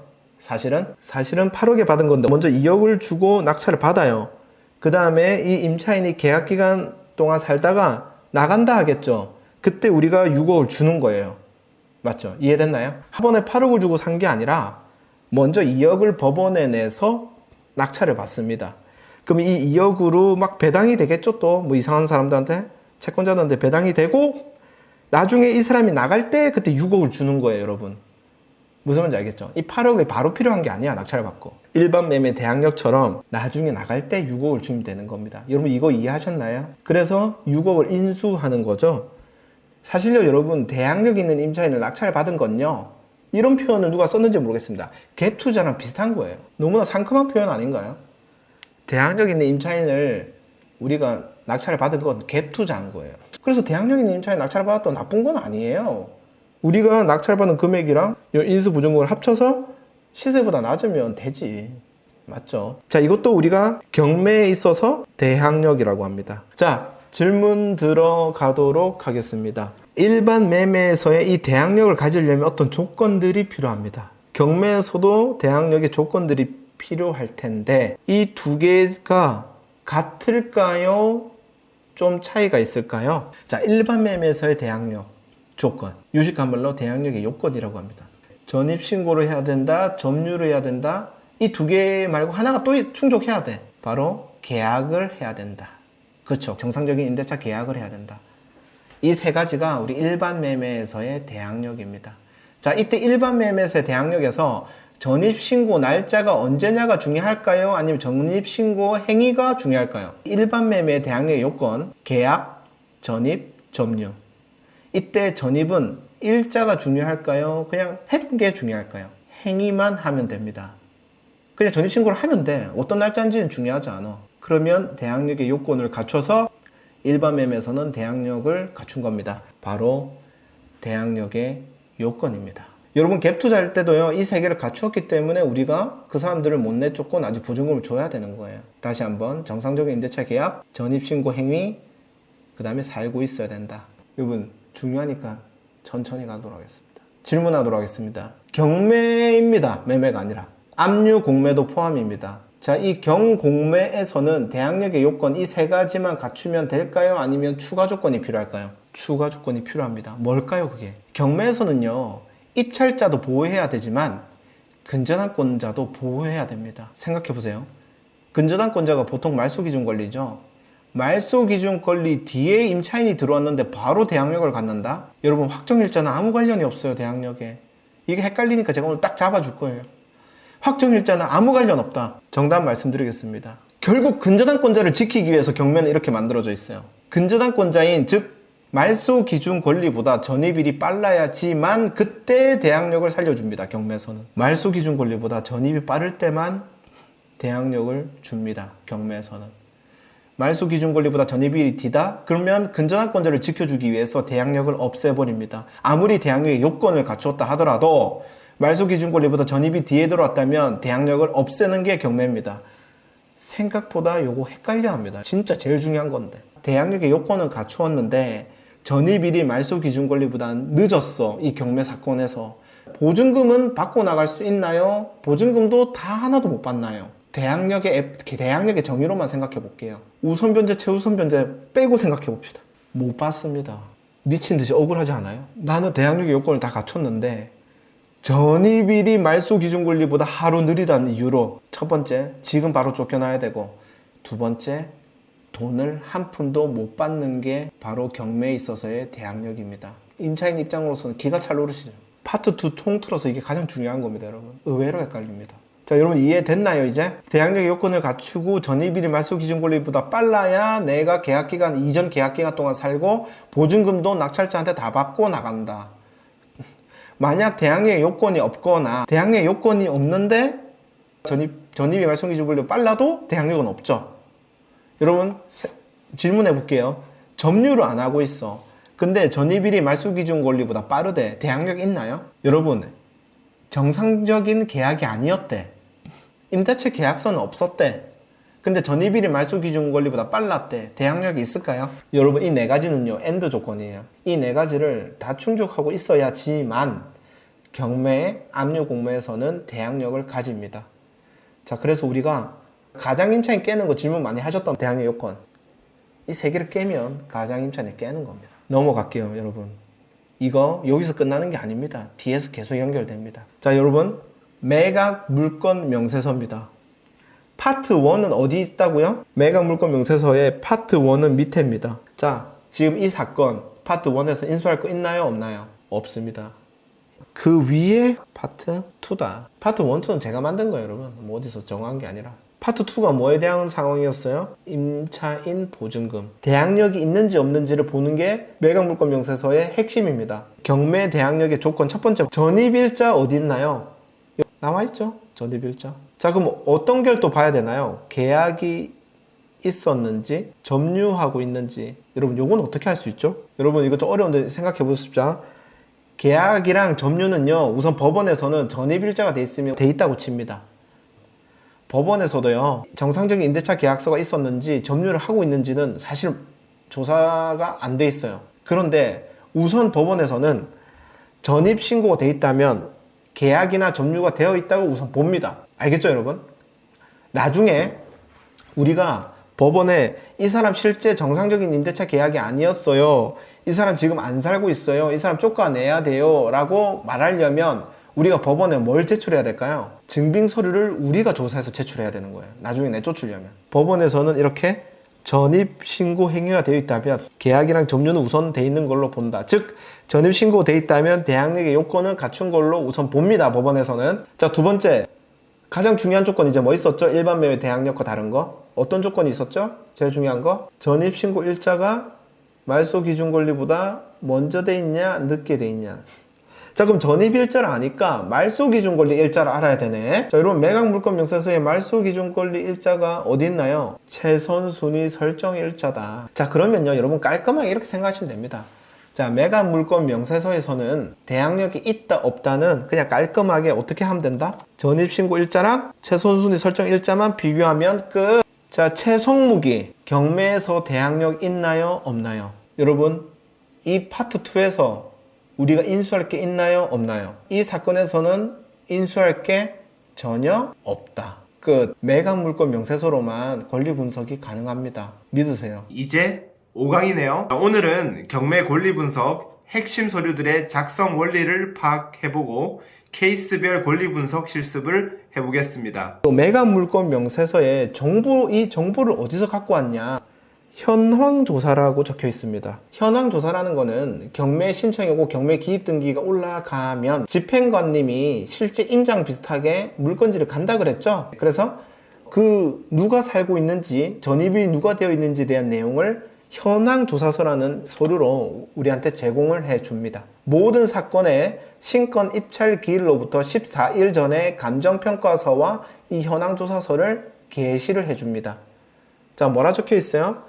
소재지가 어디인지, 그리고 방문했는데 점유자랑 인터뷰한 내용을 적어놨어요. 그리고요, 여러분 이 현황조사관은요, 이 물건지로 가면서 주민센터에서 어떤 걸 뽑아간 줄 아세요? 어떤 서류를 뽑아간 줄 아세요? 이 집에 전입세대 열람원이라는 거를 떼서 이 집으로 갑니다. 여러분, 전입세대 열람원이 뭘까요? 전입세대 열람원이라는 거는 이 집에 누가 며칠에 전입했는지가 나와 있습니다.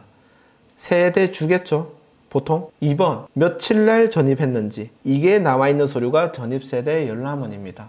좀 이따 보여드릴게요. 자, 그러면 현황조사관이 이 집에 가면서 누가 전입돼 있는지, 전입일자는 언제인지 딱 알고 가는 거죠, 이 서류를 떼서. 근데 갔는데 아무도 없네? 그리고 이 서류를 법원에 주겠죠.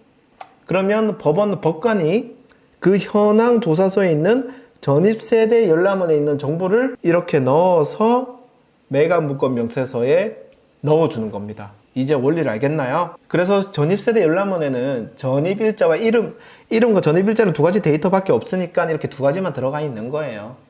예, 넘어가도록 하겠습니다. 자, 여러분, 양재시험만의 필살기, 여러분들이 권리 분석을 쉽게, 빠르게, 명확하게 하게끔 하기 위해서 표를 만들었습니다.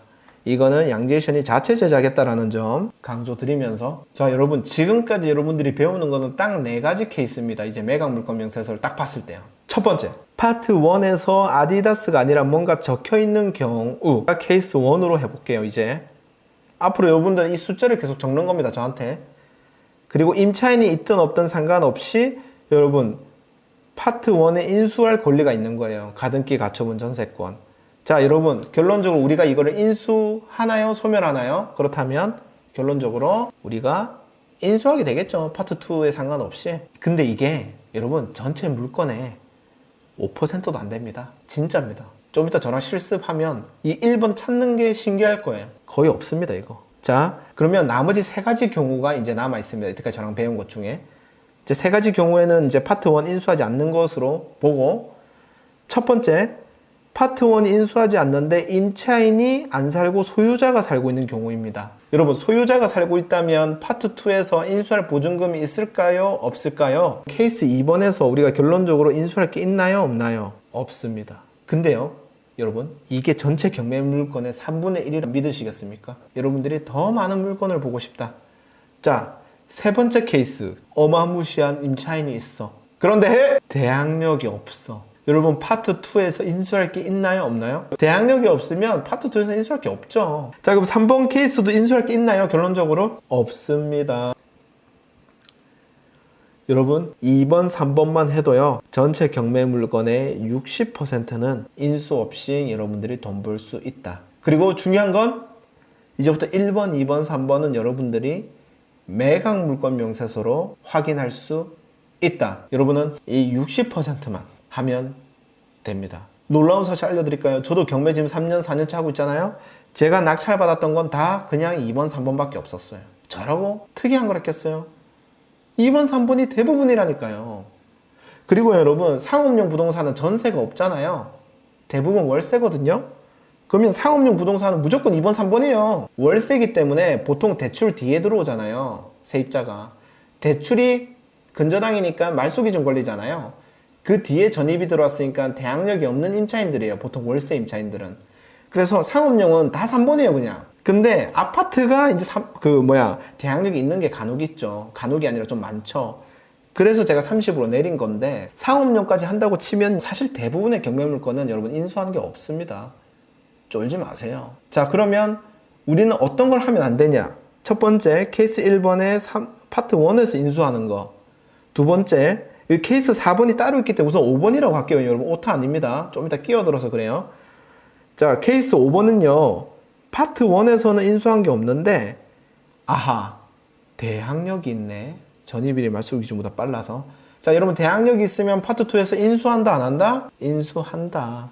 그렇기 때문에 안 하면 됩니다. 이것도 생각보다 많이 없는데요. 여러분, 제가 질문할게요. 케이스 5번 무조건 하면 안 될까요? 우리한테 피해를 줄까요? 낙찰받으면? 케이스 5번은요, 여러분, 만약에 이 대항력이 있는 임차인의 보증금을 내가 안다면 갭 투자처럼 하면 되지롱. 어떻게 해요? 자, 시세가 10억인데 보증금이 6억이라는 걸 내가 알았어. 대항력 있는 임차인. 그러면요, 이 10억이 계속 떨어집니다, 여러분. 유찰. 근데 이게 한없이 유찰될까요? 근데 여러분, 요게 2억이 됐다고 칩시다. 계속 유찰돼서. 그러면 여기서 한 번 더 유찰될까요? 누군가가 받아갈까요? 누군가가 2억에서 4억 사이로 받아갑니다. 왜 그럴까요? 2억에 보증금 6억을 더하면 실제로 2억이면 8억에 산 것이고, 4억이면 6억을 더하면 10억에 산 거니까 8억에서 10억 사이에 사면 시세보다 싸게 산 거잖아요. 갭 투자를. 그럼 누군가는 받아갑니다. 아시겠죠? 그래서 케이스 5번도 여러분들이 조금만 신경을 쓰면 이거는 우리가 투자할 수 있습니다. 초보분들도. 다만 왜 어려운지 아세요?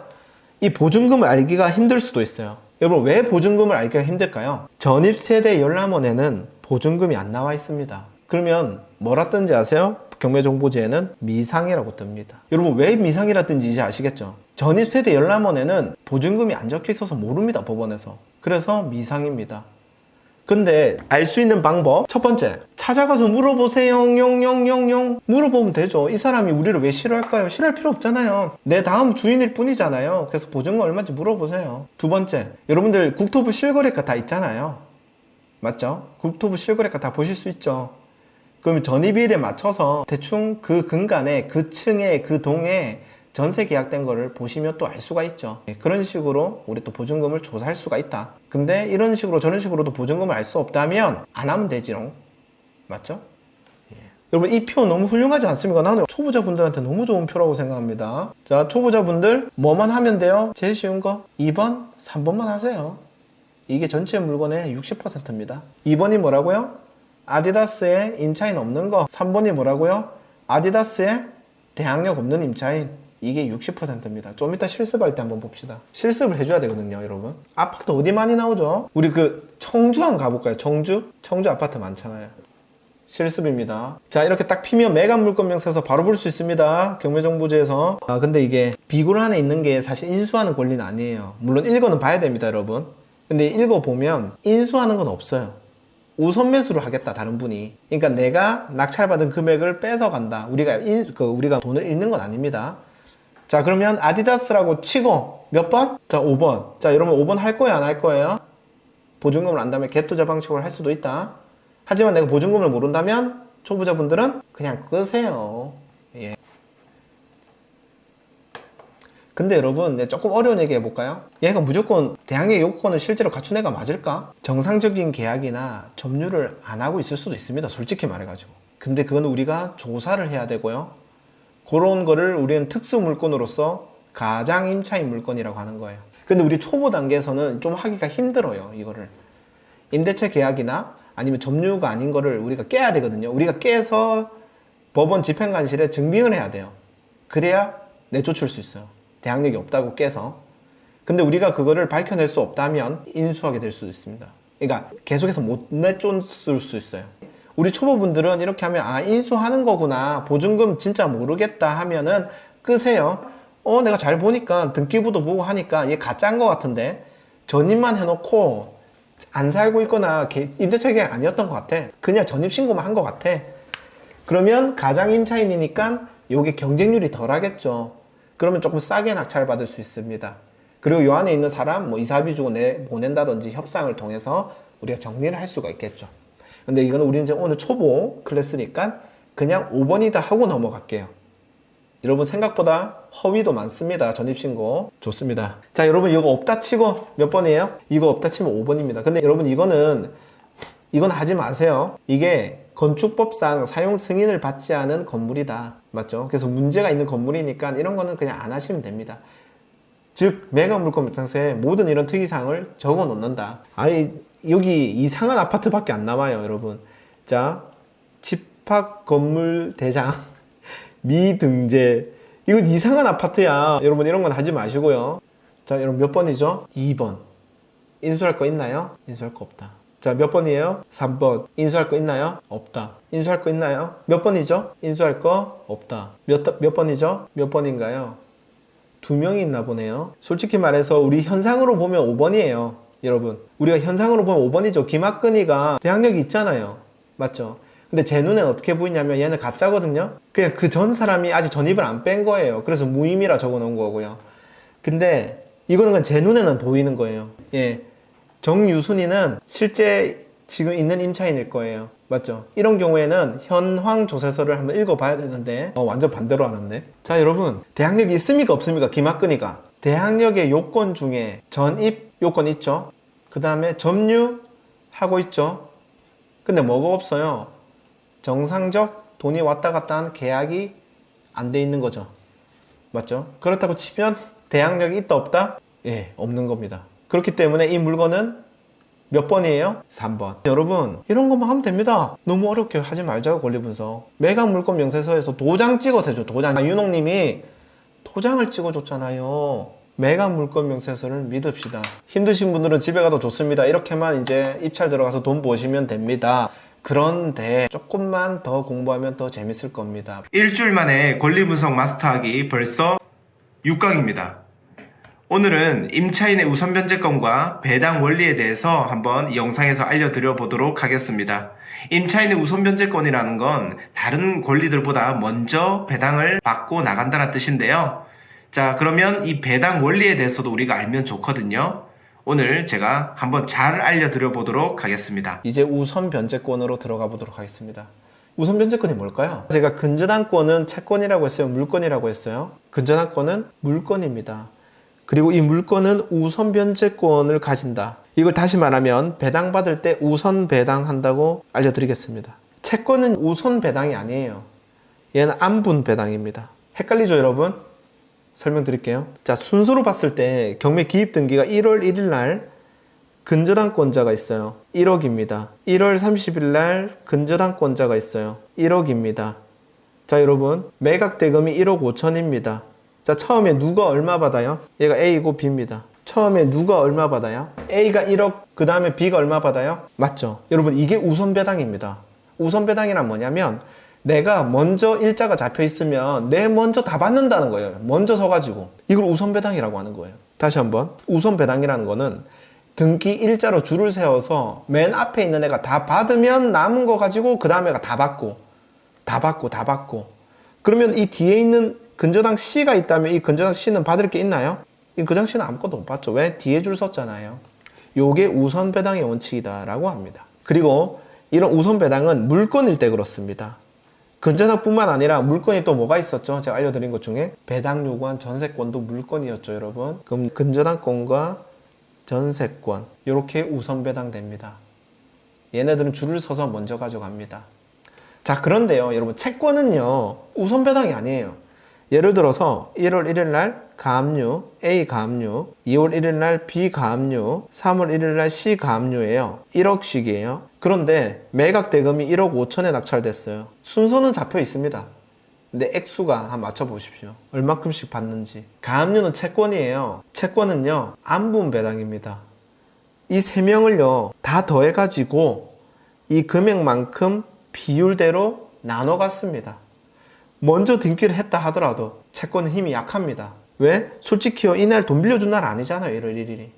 돈은 언제 빌려주는지 모르겠고 그냥 등기한 날일 뿐이에요. 맞죠? 그렇기 때문에 뒤에 있는 모든 애를 더한 다음에 비율대로 나눠 갔습니다. 여러분 이해하셨나요? 이게 우선 배당과 안분 배당입니다. 자, 그렇다면 이렇게는 어떻게 될까요? 1월 1일 날 A 근저당 1억, 2월 1일 날 B 가압류 1억, 3월 1일 날 C 가압류 1억, 매각 대금 1억 4천. 자, 누가 먼저 가져갈까요? A가 1억 가져가고요. 그 다음에요. 1억 가져가면 이때 얼마 남았어요? 0.45 남았죠? 그 다음 얘네 둘이서 또 나눠 갖는 거야. 남은 거 가지고. 안분해가지고 0.2, 0.2. 여기까지만 우선 하고요. 너무 많이 하면 어렵습니다. 자, 그러면 우리가 이제 이렇게 배당받을 때 근저당권자도 줄을 쓰고 담보가득기권자도 줄을 쓰고 전세권자도 줄을 쓰고 얘네들은 이제 우선 배당 될 거고 그 사이에 가압류 줄 쓴 애들은 중간중간 남은 거에서 또 나눠 먹고 뭐 이렇게 힘들게 배당이 이루어지겠죠. 자, 우선 변제권이란 게 뭐냐면요, 대항력 있는 임차인은 누구한테 돈을 받아야 돼요? 자기 보증금? 임대인한테 돈 받아야 되죠. 낙찰자한테 돈 받아야 되죠. 맞죠? 예, 낙찰자한테 돈 받을 거예요. 언제? 언제 돈 받을 수 있어요? 예, 나갈 때 받으면 됩니다. 근데 아까 제가 전세권에 대해서 설명할 때 전세권은 원래 인수라고 했어요. 여러분 소멸 아닙니다. 원래 인수인데 특별하게 얘네들을 어떻게 해준다 했죠? 배당 요구를 할 수 있는 힘을 준다 했죠. 배당 요구를 하면 어떻게 돼요? 인수가 아니라 소멸이 된다 했잖아요. 그래서 말소기준 권리가 될 수 있다고. 자, 앞 페이지 들어왔습니다. 요 3월 1일 이 전세권자는 배당 요구를 한 전세권자일까요? 안 한 전세권자일까요? 지금 줄을 섰네? 줄을 왜 섰어? 배당 받으려고 줄 섰잖아요. 배당 요구 신청한 거죠. 만약에 얘가 배당 요구 신청 안 했으면 누구한테 돈 받아요? 전세권자는? 낙찰자한테 받으면 되겠죠. 똑같은 개념으로 대항력 있는 임차인은 누구한테 돈 받는다고요? 살고 나갈 때 집주인한테 받는 거잖아요. 그런데 이 대항력 있는 임차인한테도 전세권자가 배당 요구 신청을 할 수 있었던 것처럼 이 임차인도 배당 요구 신청을 할 수 있게 만들어 준 게 우선 변제권이라는 겁니다. 이해 가십니까? 임차인은 전세권이라는 힘도 가질 수도 있고요. 물권으로서, 맞죠? 임차권이란 즉 대항력이라는 힘도 가질 수 있어요. 얘는 채권이죠, 채권. 맞죠? 전세권도 배당 요구 신청을 하면 배당 줄에 쓰는 거예요. 자, 임차인도 대항력이 있으면 원래 인수인데 보증금을 낙찰자한테 받는 건데 얘도 배당 요구 신청을 할 수 있게 해준 거랍니다. 법원에서. 이걸 우리가 우선 변제권이라고 하는 거예요. 그러면 이 임차인도 이제 어떻게 되겠어요? 여러분, 요 사이에 줄을 씁니까? 안 씁니까? 이 임차인도 우선 변제권, 즉 배당 요구 신청을 하면 줄을 쓸까요? 안 쓸까요? 줄을 이제 임차인도 쓰게 됩니다. 자, 그러면 우선 변제권을 쓴 이 임차인은 누구한테 돈을 받는 거예요? 넘버 원, 이 배당 요구 신청을 하는 임차인은 법원에서 배당을 받겠죠. 자, 근데 여기서 재미있는 핵심을 알려드릴게요. 지금 이 화면에서 물건인지 채권인지에 따라 배당을 받는 원리가 같았나요? 달랐나요? 다르죠. 여러분들한테 핵심 질문 날리도록 하겠습니다. 이 우선 변제 쓴 임차인은 이 배당 줄을 쓸 때 우선 배당으로 받을까요? 안분 배당으로 받을까요? 한번 자유롭게 말해 주십시오. 여러분, 우선 변제, 즉 이 임차인은요, 채권입니다. 제가 분명 말씀드립니다. 채권입니다. 자, 배당에 줄을 쓸 때 우선 배당 받을까요? 안분 배당 받을까요? 전세권은 원래 물건이잖아요. 전세권은 물건이라서 우선 배당 받는 게 당연한 거예요. 근데요, 임차인은 채권이에요. 전세 계약서밖에 없으니까, 전입신고랑. 그런데 일정한 조건을 갖추고 우선 변제권을 신청하면 그 임차인은 특별하게 우선 배당 시켜주겠다가 우선 변제권의 핵심입니다. 이해되셨나요? 채권이에요. 임차인은 채권이란 말이지. 등기가 안 됐으니까. 그럼 채권이면은 안분 배당 받아야지. 실제 안분 배당 받는 게 맞습니다. 우선 변제권의 조건을 안 맞추면. 여러분, 우선 변제권의 조건을 안 맞추면 이 임차인이 배당 요구 신청을 하잖아요. 채권으로 들어가요. 근데 우선 변제권의 조건을 갖추고 배당 요구 신청을 하잖아요. 그러면 졸라 신기하게 이 임차인을 우선 배당 받게 해줍니다. 그게 바로 우선 변제권입니다. 너무 신기한 특별한 법인 거죠. 이거를 유식하게 말하면 채권의 물권하다. 자, 추가 질문 드리도록 하겠습니다. 여러분, 무슨 일자로 줄을 쓸까요? 임차인이 우선 변제권을 쓴 임차인은 우선 FM으로 말하죠. 확정 일자가 바로 줄을 쓰는 일자입니다. 여러분, 임차인은 물건이 아니기 때문에 등기 일자가 없습니다. 그런데 물건처럼 우선 배당으로 일자 줄을 서야 되잖아요. 그때 일자로 쓰라고 우리가 들어갈 때 확정 일자를 찍는 겁니다. 우리가 딴 전셋집 이사 가서 확정 일자를 찍는 이유는 나중에 혹시나 이 집이 경매 넘어갔을 때 내가 임차인으로서의 우선 변제권을 쓸 때, 배당 받을 때 줄을 쓰기 위해서 찍어 놓는 게 확정 일자입니다. 여러분, 확정 일자는요, 대항력이랑 상관없어요. 대항력은 전입신고 일자만 보는 거죠. 여러분, 확정 일자 이해됐죠? 넘어가도록 하겠습니다. 이제 7강입니다. 오늘 주제는 너무나 헷갈리는 임차인의 우선 변제권 조건들과 이로 인해서 낙찰자가 인수할 수 있는 사항들을 디테일하게 정리해 보았습니다. 자, 우선 변제권의 조건이 중요합니다. 왜? 조건이 있어야 사기급의 특권을 주기 때문이죠. 첫 번째 조건, 대항력의 요건을 갖출 것. 두 번째 조건, 당연히 확정 일자를 받을 것. 동사무소 가서 우리 받아야 되죠. 세 번째, 바로 배당 요구 신청을 해야 됩니다. 언제까지? 배당 요구 종기일 이전까지. 제발.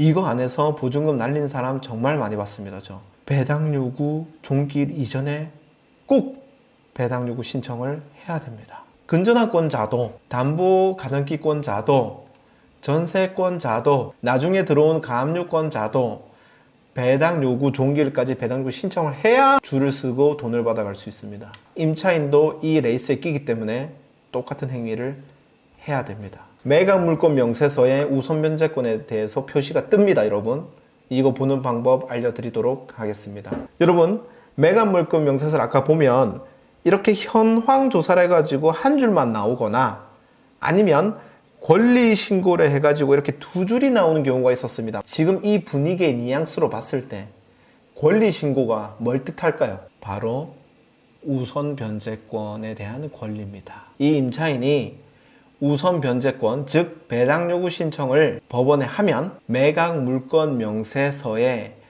권리 신고를 해가지고 우선 변제권에 대한 내용을 밑에 넣어줍니다. 너무 깔끔한 정리 아닌가요? 언제 이 임차인은 권리 신고를 하는 걸 인지하게 되냐면 현황 조사관이 현황 조사를 가잖아요. 현황 조사관이 현황 조사를 갈 때 집에 임차인을 만날 거 아닙니까? 혹은 폐문 부재라면 이 임차인이 볼 수 있는 위치에 편지를 붙이고 갑니다. 그 편지에는 이렇게 적혀 있습니다. 당신은 권리신고 및 배당 요구 신청을 할 수가 있다. 그러면 당신은 우선 변제권을 가질 수가 있다. 당신이 이 우선 변제권을 사용하고 싶다 하면 확정 일자가 찍힌 임대차 계약서와 당신의 주민등록 초본을 들고 법원에 와서 배당 요구 신청서를 써서 제출하시오. 언제까지? 배당 요구 종기일 이전까지라고 적혀 있습니다. 자, 그렇다면 현황 조사 때 임차인이 이걸 인지했죠. 이 얘기는 우선 변제권을 쓸지 말지는 자유인 겁니다. 내가 확정 일자를 갖추고 있고 대항력의 요건을 갖추고 있고 있는 상황에서 우선 변제권으로 빨리 배당받고 이 집에서 나가고 싶다 한다면 임대차 계약서와 주민등록 초본을 가지고 배당 요구 종기일 이전에 법원에 가서 배당 요구 신청서에 작성을 해서 제출을 해야 됩니다. 자, 그러면은 여러분, 법원에서는 어떤 서류가 확보됐나요? 임대차 계약서가 확보됐죠. 임대차 계약서에는 어떤 정보가 적혀 있나요? 보증금과 월세와 확정일자가 적혀 있습니다. 그래서 매각물건 명세서 권리신고란에 보증금, 월세, 전입신고일자, 확정일자, 배당요구 신청일자까지 들어가 있게 되는 겁니다. 아시겠습니까? 권리신고, 우선변제권을 쓰기 위해서 배당요구 신청을 했다. 자, 근데 질문이 있습니다. 배당요구 신청을 했는데 이 사람이 확정일자가 없을 수도 있나요? 확정일자가 없습니다. 배당요구 신청할 수 있나요? 조금 어려운 건데 그냥 한번 얘기 드리려고. 여러분, 확정일자가 없어도 배당요구 신청할 수 있습니다. 그러면 두 번째 질문. 우선변제권에 들어갈까요? 아닐까요? 아니에요. 자, 우선변제권이 아니기 때문에 여기서 채권으로 그냥 들어갈 뿐입니다. 이런 것까지 잘 안 알려주거든. 예, 확정일자 없이 배당요구 신청할 수 있어요. 그러면 그냥 채권으로서 배당 신청하는 겁니다. 근데 확정일자까지 갖추고 배당요구 신청을 하면 우선변제권의 조건이 충족되면서 우선배당으로 바뀝니다. 너무 설명 죄송합니다. 배당요구 종기일 이전에 해야 됩니다. 그래서 배당요구 종기일이 중요하기 때문에 매각물건 명세서 이렇게 적어주는 겁니다. 그러면 우리는 이걸 항상 체크해 봐야 돼요. 배당요구 일자, 그 다음에 배당요구 종기일이 이전에 했는지 무조건 체크해 봐야 돼요. 이거 왜 중요한지 아세요? 혹시나 이 배당요구 신청일자가 배당요구 종기일보다 뒤에 했잖아요? 이 사람 우선변제권 될까 안 될까요? 안 되죠. 만약에 이 사람이 대항력이 있다. 그럼 그 보증금은 누가 물어줘야 돼요? 낙찰자가 물어줘야지, 전체를. 왜? 왜 해? 우선변제권이 아니니까. 배당요구 신청 안 들어갔으니까. 여러분 조심해야 됩니다. 여러분, 매각물건명세서에 왜 이걸 다 넣어놨겠어요? 매각물건명세서만 보면 이런 위험, 인수사항을 다 알 수 있게 만들어 놓은 거예요, 법원에서. 이것만 보면 돼요. 물론 조금 어려운 권리는 이것만 보면 안 돼요. 이제 등기나 현황조사서 같이 봐야 되는데 일반적으로 이거면 여러분 다 권리 분석 가능하다라는 거예요. 자, 근데 요쯤 돼서 질문을 할 거예요. 어떤 똑똑한 사람은. 우선변제권 적용됩니다. 확정일자가 뒤에 있어도. 확정일자를 찍기만 하면 되는 거예요. 대신 제일 중요한 건 배당요구 신청을 빨리 해야 돼요. 배당요구 종기일 이전에 배당요구 신청을 했다가 배당요구 종기일 이전에 다시 철회할 수도 있을까요? 할 수도 있습니다. 요거 조금 리스크 요인 될 수도 있겠죠. 자, 두 번째 질문. 배당요구 신청을 하고 배당요구 종기일이 지나버렸어요. 배당요구 신청 철회할 수 있을까요? 철회할 수 없습니다. 여러분, 언제 철회하냐면 이럴 때 철회할 수 있지 않을까요? 지금 나는 전세가 낮게 계약돼 있어. 대항력이 있는 임차인인데. 근데 전세가 겁나 올랐네, 딴 데가. 근데 계약 기간이 아직 남아있네? 나 대항력이 있네? 그러면 철회해서 더 살다가 보증금 낙찰자한테 받고 나가면 되잖아요. 맞죠? 다양한 경우로 철회할 수도 있습니다. 여러분, 우선 변제권이 지금 인수에 영향을 주나요, 안 주나요? 현재까지 제가 설명한 걸로 봤을 때 현재까지는 안 주잖아요. 왜? 우리가 인수하는 거는 보증금을 떠안을 때 인수하는 거잖아요. 근데 우선 변제권은 대항력인 임차인이 법원한테 돈을 받잖아요.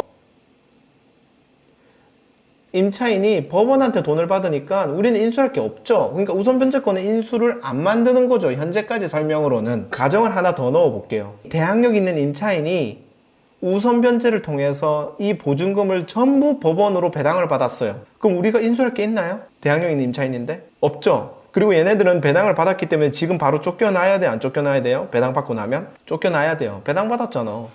돈 받았으니까 나가야지. 우리 일반 매매할 때도 잔금 받으면 나가야 되잖아요. 맞죠? 그러니까요. 어찌 보면 우선 변제권은 우리 인수를 없애주는 애 아니에요? 그러면 우선 변제권을 왜 해? 대체 양재이셔나 우선 변제권을 왜 하는데 인수 안 되는데? 인수되는 포인트가 있기 때문입니다. 모든 사람들이 이걸 헷갈립니다. 저도 이것 때문에 1년을 방황했어요. 제가 이것 때문에 아까 일반 매매 대항력이랑 경매 대항력을 둘 다 알려준 거예요. 결론부터 얘기할게요. 경매상에서 대항력이 없는 임차인도 우선 변제권을 쓸 수가 있습니다. 단 대항력의 요건을 갖추었다면. 대항력이 없더라도 대항력의 요건을 갖추고 있다면 우선 변제권을 쓸 수 있습니다. 자, 그 다음 질문할게요. 대항력의 요건을 갖추고 있지 않으면 우선 변제권을 쓸 수 있다? 없다? 나와있죠? 대항력의 요건을 갖추고 있으면 우선 변제권을 쓸 수 없다. 자, 다시 질문할게요. 대항력이 없어도 대항력의 요건이 있으면 우선 변제권을 쓸 수 있다, 쓸 수 없다. 대항력이 없어도 대항력의 요건을 갖추고 있다면 우선 변제권을 쓸 수 있다. 여러분 제가 지금 무슨 얘기하는 줄 아세요? 경매상의 대항력은 대항력의 요건을 갖추고 있다 하더라도 이 조건도 같이 갖춰야 되잖아요. 요거는 일반 매매에서의 대항력의 조건이고요. 경매는 전입일이 말소 기준 권리보다 빨라야 대항력이 있는 거잖아요. 여러분 이제 이해되셨어요? 이거? 잘 보세요. 전입일이 말소 기준 권리보다 빨라서 대항력이 있어도 우선 변제권을 쓸 수 있고, 전입일이 말소 기준 권리보다 느려서 경매상의 대항력이 없더라도 대항력의 요건을 갖추고 있다면 우선 변제권을 쓸 수 있다라는 얘기를 하는 겁니다. 요거 진짜 헷갈려요. 예시 들어드릴게요. 말소 기준 권리가 2월 1일입니다. 전입일이 3월 1일입니다. 그리고 이 사람은 대항력의 요건을 다 갖추고 있습니다. 자, 첫 번째 질문. 이 사람 대항력 있나요? 경매에서? 대항력 있나요? 없나요? 없죠? 자, 이 사람 확정일자를 갖추고 있다면 우선 변제권 쓸 수 있나요? 없나요? 전입일이요. 말소 기준 권리보다 뒤에 있으면 대항력 없는 거잖아요. 대항력 요건을 갖추어도 경매에서는. 근데 이런 상황에서도 우선 변제권 쓸 수 있다고요. 즉, 우선 변제권은 대항력이 있냐 없냐라고는 별개예요. 별개. 대항력이 있냐 없냐와 우선 변제권은 아예 다른 힘인 거고 별개인 겁니다. 이거 진짜 헷갈리더라고 저 처음에. 이 대항력의 요건의 이 전입은 경매 개시 등기 일자 전에 들어와야 된다는 조건은 있어요. 예, 경매 기입 등기 전에 전입이 되어 있어야 됩니다. 조건이. 이해했다고 알고 넘어가도록 하겠습니다. 알겠죠 여러분? 이거 이해 못하면 여러분 경매학원 100만 원 주고 또 가야 돼요. 예, 결론적으로는 이 얘기입니다. 전입일이 말소 기준 권리보다 늦어도 빨라도 우선 변제권 쓰는 거는 아무 상관이 없는 거예요. 단 뭐만 갖추고 있으면 돼요? 대항력 요건을 갖추고 있는 게 중요한 거예요. 맞죠? 경매에서는 대항력의 요건만 가지고 있다고 대항력이 있다고 보지 않잖아요. 자, 그러면요 여러분 질문하도록 하겠습니다. 우선 변제권을 쓴 임차인은 배당을 다 받을 수 없을 때도 있지 않을까요? 여러분 우선 변제권을 썼는데 줄을 섰는데 줄이 뒤야 확정일자가. 그러면 다 못 받을 수 있잖아요. 쭉쭉쭉쭉쭉 막 타고 내려오면 돈 다 떨어지잖아. 그러면 이거 이제 우리가 미배당이 발생했다고요. 미배당 보증금이 발생했다. 질문하겠습니다. 물권으로서 전세권은 아까 제가 미배당 보증금 발생했을 때 이 사건에서 받을 수 있다고 했나요? 받을 수 없다고 했나요? 여러분 전세권은요 받을 수 없습니다. 미배당 보증금이 발생하면, 즉 배당을 다 못 받으면. 우선 변제권을 쓴 임차인은 미배당 보증금이 발생했을 때 이 사건에서 받을 수 있나요? 못 받나요? 자, 여러분 제가 왜 이렇게 계속해서 아까 그 설명했는지 이제 나오는 겁니다. 받을 수 있다 없다.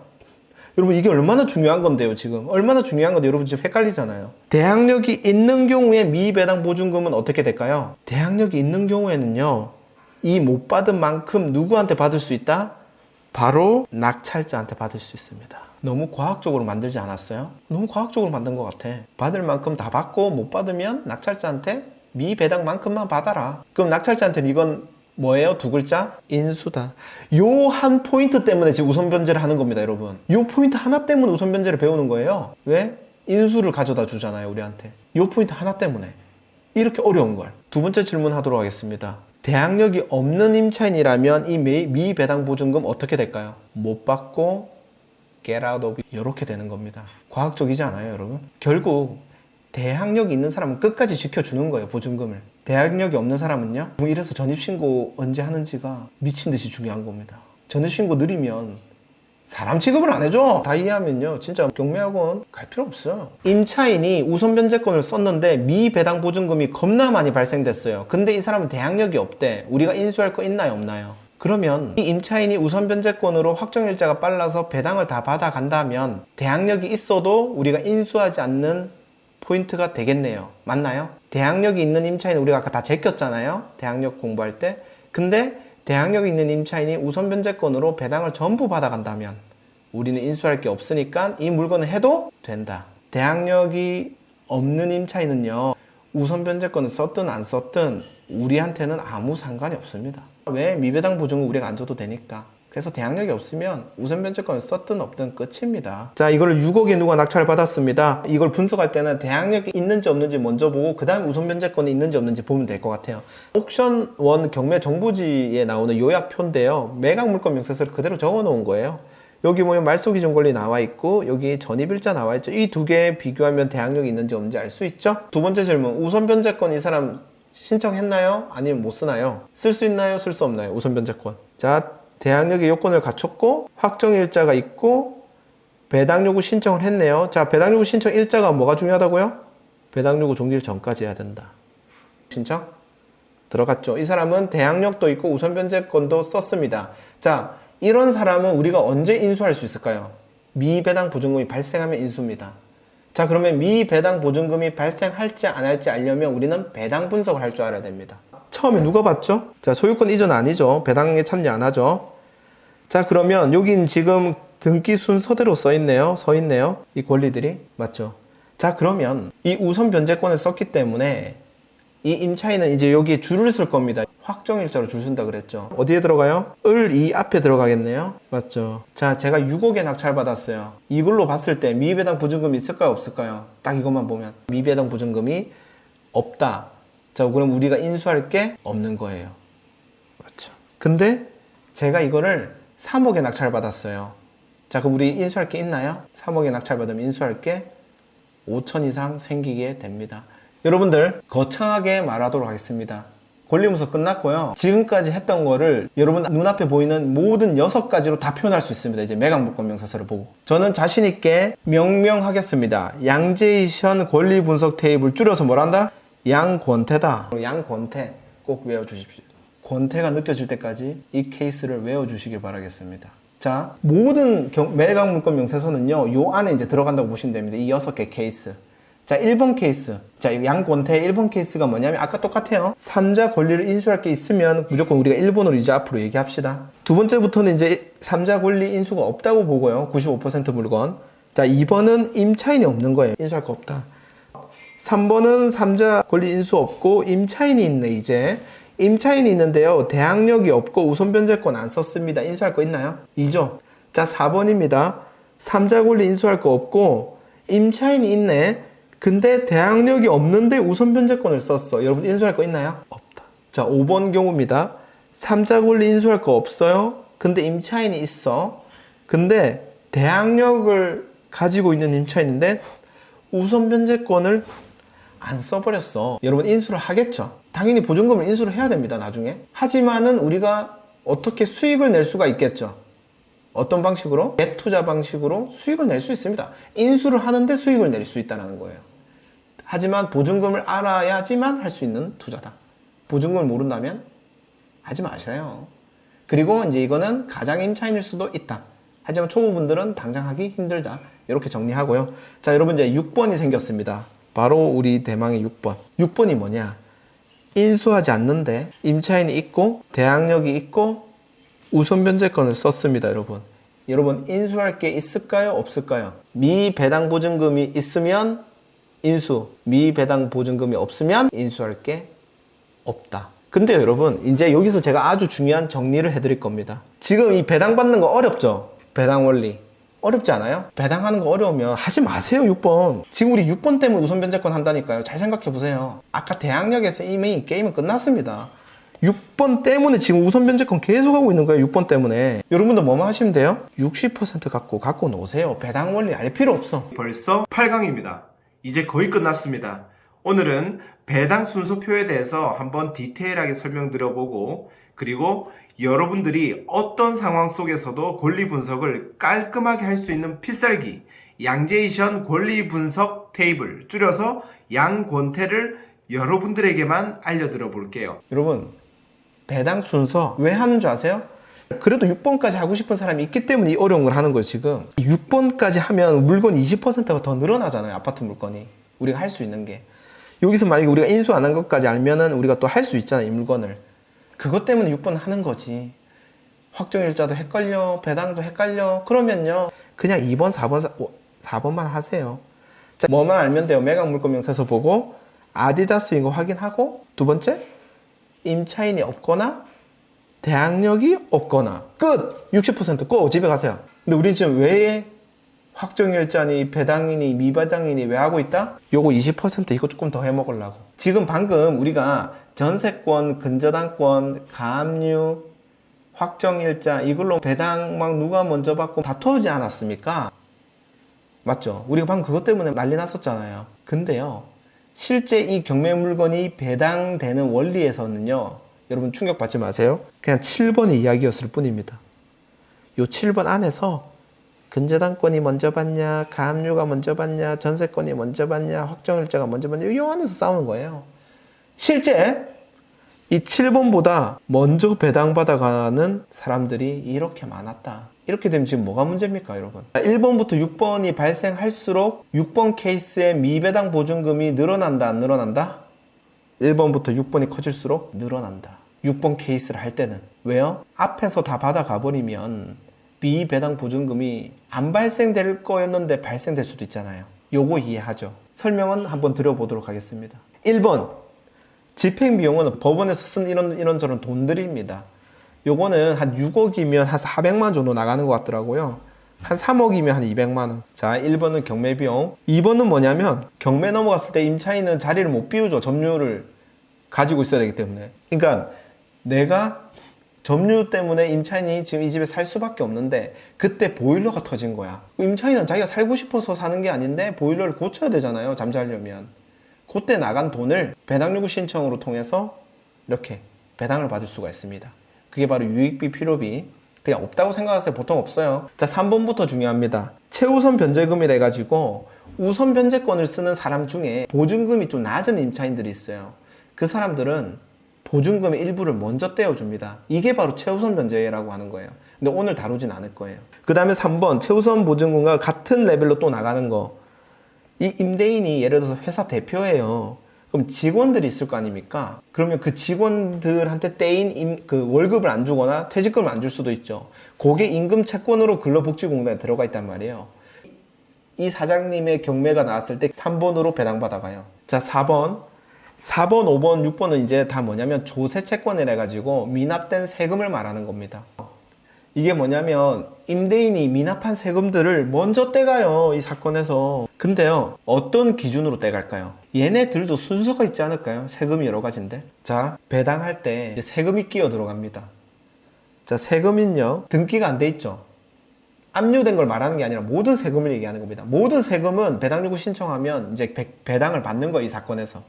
그 중에 등기를 하면 그게 압류가 되는 거고요. 등기를 안 하면 그냥 미납세금인 겁니다. 근데 배당을 받을 때는 압류에 상관없이 미납세금 전부 배당 요구 신청이 들어옵니다. 경매사건으로. 근데요, 이 세금 크기를 알 수가 없습니다. 우리가 경매에서는. 이 세금이 얼마인지 알 수 없어요. 두 번째, 이 세금이 배당받는 기준은요, 법정기일이라는 기준으로 줄을 씁니다. 이 세금도 우리가 우선 변제권이라고 하는 거예요. 무슨 말이에요? 안분 배당이 아니라 우선 배당을 받는다고요. 어떤 일자를 정해서. 그 일자가 세금은 법정기일이라고 하는 거예요. 여러분, 세금의 법정기일은 언제부터일까요? 납부 시작일이라고 보시면 됩니다. 납부되기 시작한 일이다. 부과가 된 첫날이다. 이렇게 보시면 되고요. 법정기일을 기준으로 줄을 쓰는 겁니다. 그러니까 무조건 세금이 먼저 나가는 게 아니라 법정기일대로 줄을 쓰는 거예요. 자, 질문할게요. 이 법정기일이 근저당보다 일자가 늦어요. 그러면 이 세금은 근저당권보다 먼저 받는다, 나중에 받는다? 늦게 받아요. 법정기일이 늦으면 근저당권보다 늦게 받아요. 법정기일이 빠르면요? 법정기일이 빠르면 앞에서요. 그러니까 어찌 보면 7번이랑 똑같이 생각하시면 돼요. 일반적인 세금은. 법정기일대로 줄을 씁니다. 대신 우선 변제로. 이 세금 중에 당해세라는 게 있어요. 뭐냐면 이 물건으로부터 잡힌 세금이에요. 이 부동산으로부터 부과된 세금. 상속세, 증여세, 재산세, 종부세. 이건 이 물건으로부터 잡힌 거거든요. 얘네들은요, 법정기일에 상관없이 그냥 먼저 빼가는 거예요. 다시 7번이요, 여러분, 이때까지 우리가 배운 거고요. 6번, 5번이 방금 제가 말한 법정기일대로 줄을 쓴다는 거예요. 5번, 6번이. 여기 적혀 있잖아요. 그러니까 법정기일이 빠른 경우에만 저당권보다 먼저 받는다는 거예요. 근데 그 중에 당해세라는 이 네 가지 세금은 법정기일에 상관없이 가장 먼저 세금 중에서도 가장 먼저 나간다라는 거예요. 법정기일에 상관없이. 근데 이것 때문에 뭐가 문제가 됐냐면 이번에 전세 사기 터졌을 때 너무 문제가 된 거예요. 보통 전세 세입자들도 6번 케이스거든요. 대항력 있고 우선 변제권 있는 케이스가 보통 대부분이었단 말이에요. 전세 사기 당했어도. 근데 이 당해세가 먼저 빠져나가니까 뭐가 커져요, 여러분? 이 전세 사기 임차인들이 당해세가 먼저 많이 빠져나가니까 미배당 보증금이 너무 크게 발생되는 거예요. 왜냐면 입찰은 또 너무 낮게 하잖아요. 매매가 떨어졌으니까.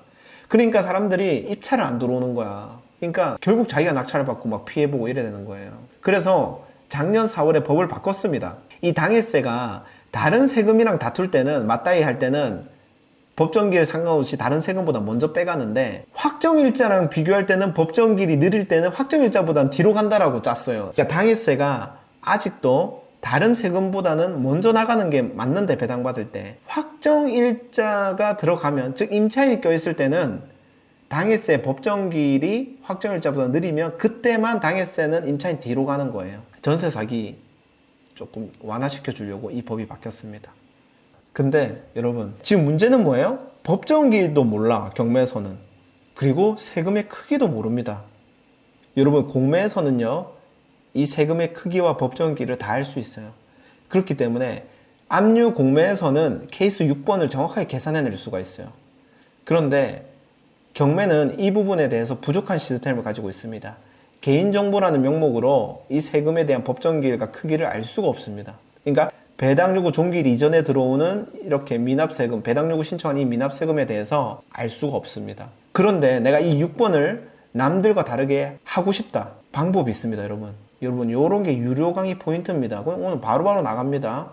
자, 어떻게 하면 될까요? 어떻게 하면 법정일자랑 세금 크기를 다 알 수 있을까? 깔끔하게 한 방에. 한번 생각해 보십시오.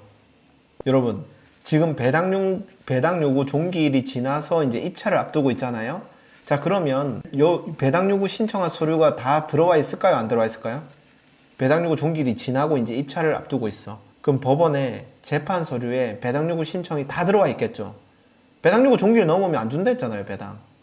맞죠? 그러면 내 사건의 재판 서류에는 분명 이 모든 배당받는 서류들이 들어와 있을 겁니다. 법정기일이랑 크기가 다 적혀 있겠죠. 자, 그런데 이 재판 서류 열람을 우리가 할 수 있나요, 없나요? 입찰자가. 할 수 없습니다. 전화해도 안 알려줘요, 계장님이. 자, 근데 누구는 볼 수 있을까? 재판 서류를. 이해관계에 있는 재판 서류를 입찰 전에 볼 수 있습니다.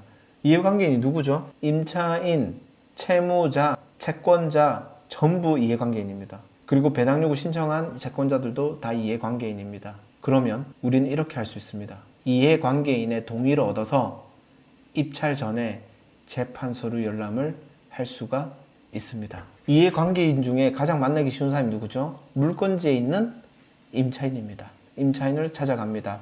똑똑똑. 첫 번째, 임차인이 싫어한다 1번, 그나마 괜찮게 반겨준다 2번. 제 경험상으로는요, 말 잘해줍니다. 그리고 도와준 임차인 꽤 됐습니다. 왠지 아세요?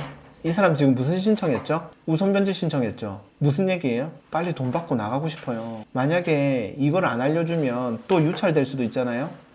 유찰되면 보증금도 줄어들고 낙찰 금액도 줄어들 거고, 그래서 좋은 금액에 낙찰되기를 바라고 있을 겁니다.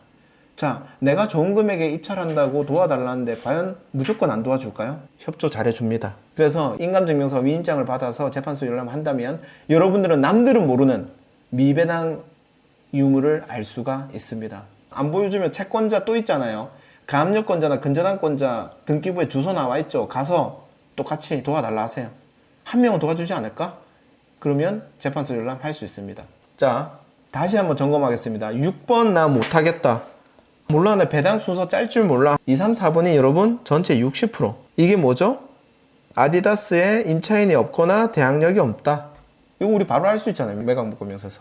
그 다음에 내가 6번, 내가 5번도 하고 싶어. 그러면 갭 투자로 매입하자. 좀 많이 기다렸다가 유찰 많이 시켜서. 그 다음에 6번 하고 싶으면요, 어떻게 하면 돼요? 이해관계인을 만나서 재판 서류 열람을 해서 양재이션한테 배운 대로 배당 분석한 다음에 미배당이 있는지 없는지 확인하고 입찰 들어간다. 그러면 남들보다 더 싸게 낙찰 받을 수 있다. 요 포인트로 정리하도록 하겠습니다. 일주일 만에 권리 분석 마스터하기 바로 마지막 강의입니다. 여기까지 오신 분들은 이제 경매 권리 분석은 졸업하시고 경매 투자를 위해서 좋은 물건을 고르기만 하시면 됩니다. 자, 마지막 강의 시작합니다. 9강 임차권 등기입니다. 자, 마지막으로요, 임차권 등기인데요, 우리가 대항력 요건을 갖추려면 살고 있어야 되잖아요. 이게 너무 어렵지 않아요? 근데 1년 동안 경매 진행되는 동안 우리가 회사 전출이 날 수도 있잖아요. 대항력의 요건들을 지켜야지만 대항력이 있는데 전출을 할 수도 있잖아. 그럼 우리 보증금 다 잃으라는 얘기예요. 점유를 잃는데. 그래서 법이 있는 겁니다. 당신이 임차권 등기라는 것을 등기하면 당신이 딴 데 이사를 가서 전입이나 점유를 빼더라도 전입이나 점유가 유지하고 있는 것으로 봐줄게, 이 사건에서. 그래서 임차권 등기를 하면 전입이나 점유를 하고 있는 것으로 봐줍니다. 우리가 이사를 가도. 자, 이렇게 나옵니다. 자, 권리 분석을 대충만 한 사람은요, 이렇게 생각한다니까요. 잘 보세요. 말소 기준 권리 뒤에 오는 모든 권리는 소멸이다. 근데 이제 이게 말소 기준 권리라는 게 여러분 사실은 이게 법적인 게 아니고요, 맹점이 많아요. 바로 이런 경우입니다. 임차권 등기는 당연히 등기부의 막판에 들어갈 수밖에 없잖아요. 나중에 내가 쓰고 나가잖아요. 어쩔 수 없이. 그래서 임차권 등기는 무조건 끝에 이렇게 들어오거든요. 끝부분에. 그러면 여러분 임차권 등기 소멸인가요? 소멸이 아니에요. 예, 어쩔 수 없이 이건 특이한 등기고요. 임차권 등기는 소멸이 아니라 대항력이 있는지 없는지를 똑같이 보시면 됩니다. 자, 대항력 확정일자가 그래서 특이하게 등기에 들어가 있어요. 어디에 들어가 있어요? 비고란에. 이 임차권 등기 쓴 사람의 원래 전입일자와 확정일자는 과거에 이 날짜였으니까 조심하세요 라고 등기에 적혀 있는 거예요.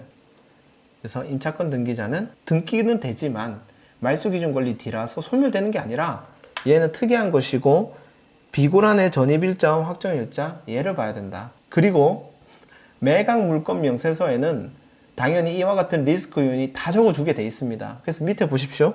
매각 물건 명세서에는 그래서 임차권 등기한 사람도 이렇게 따로 한 줄을 넣어주는 거예요. 맞죠? 여러분 아까 여기 뭐 어떤 게 있었어요? 현황조사라고 있었죠? 그 다음에 또 뭐가 있었어요? 현황조사 말고 우선 면제권 쓴 사람에 대한 내용, 권리신고라고 있었죠? 예. 그 다음에 세 번째로 등기 안에 있는 임차인 내용이다 해서 주거 임차권자라고 이렇게 또 표시를 해줍니다. 이게 임차권 등기를 써준 겁니다. 당연히 써줘야겠죠. 우리 입찰자 입장에서 인수하게 될 수도 있는 거잖아요. 어떨 때 인수할까요? 이 임차권 등기자가 대항력이 있을 때 여러분 인수하는 겁니다. 여러분 대항력이 있을 때 임차권자도 똑같이 인수하는 거예요. 그냥 임차권 등기를 썼다 안 썼다 그냥 그 차이일 뿐이에요. 똑같이 대항력이 있다 없다 우선 변제권을 썼다 안 썼다를 그냥 다루시면 되는 거예요. 우리가 경매 기입 등기 이전에 임차권 등기를 미리 했다. 이건 좀 특이한 건데요. 임차권 등기를 경매 기입 등기 이전에 했잖아요. 그러면 이거는 배당 요구를 한 것으로 봐요. 법원에서. 반대로 경매 기입 등기 이후에 임차권 등기를 했잖아요. 그러면 이건 논란입니다. 이거는 배당 요구 신청을 따로 해야 되는 겁니다. 다시 한번. 임차권 등기가 경매 기입 등기 이전에 돼 있으면 배당 요구 신청이라는 행위를 안 해도 나중에 우선 변제권에 줄을 서는 겁니다. 확정 일차에 맞춰서. 그런데 경매 기입 등기 이후에 임차권 등기를 했다면 그땐 논란입니다. 배당 요구 신청을 안 하면 이거는 대항력이 있을 때 우리는 또 인수할 수도 있는 거예요. 자, 그 다음에 또 한 가지. 여러분 경매 신청을 하잖아요. 예를 들어서 전세권자가 경매 신청을 하잖아요. 그러면 따로 배당 요구 신청을 해야 될 필요가 있을까요? 없을까요? 아까 제가 특정 조건 하에 전세권자는 소멸된다 했잖아요. 그때 배당 요구 신청을 한 전세권자라고 했는데요. 사실은 경매 신청을 한 전세권자도 포함이 되는 겁니다. 왜냐하면 경매 신청을 했다라는 게 배당 요구 신청을 했다와 같은 효력이거든요. 이렇게 보시면 되고, 그리고 임차권 등기자도 경매 신청을 하잖아요. 그러면 배당 요구를 한 것으로 보는 겁니다. 지금 임차권 등기자가 있죠. 전입 요건 갖췄어요? 확정일자 있어요? 배당 요구 신청했어요? 그럼 이 사람 배당 못 받겠네요? 왜요? 배당 신청 안 했는데 배당 어떻게 받아요? 경매 신청 채권자잖아요. 이 임차권자가. 임차권자가 경매 신청 채권자이기 때문에 배당 요구 한 것으로 본 겁니다. 여러분 혹시 밑에 주택도시보증공사가 신청 채권자이고 대위 변제자 주택도시보증공사가 신청 채권자, 허그 안심보증보험이죠. 뭐예요?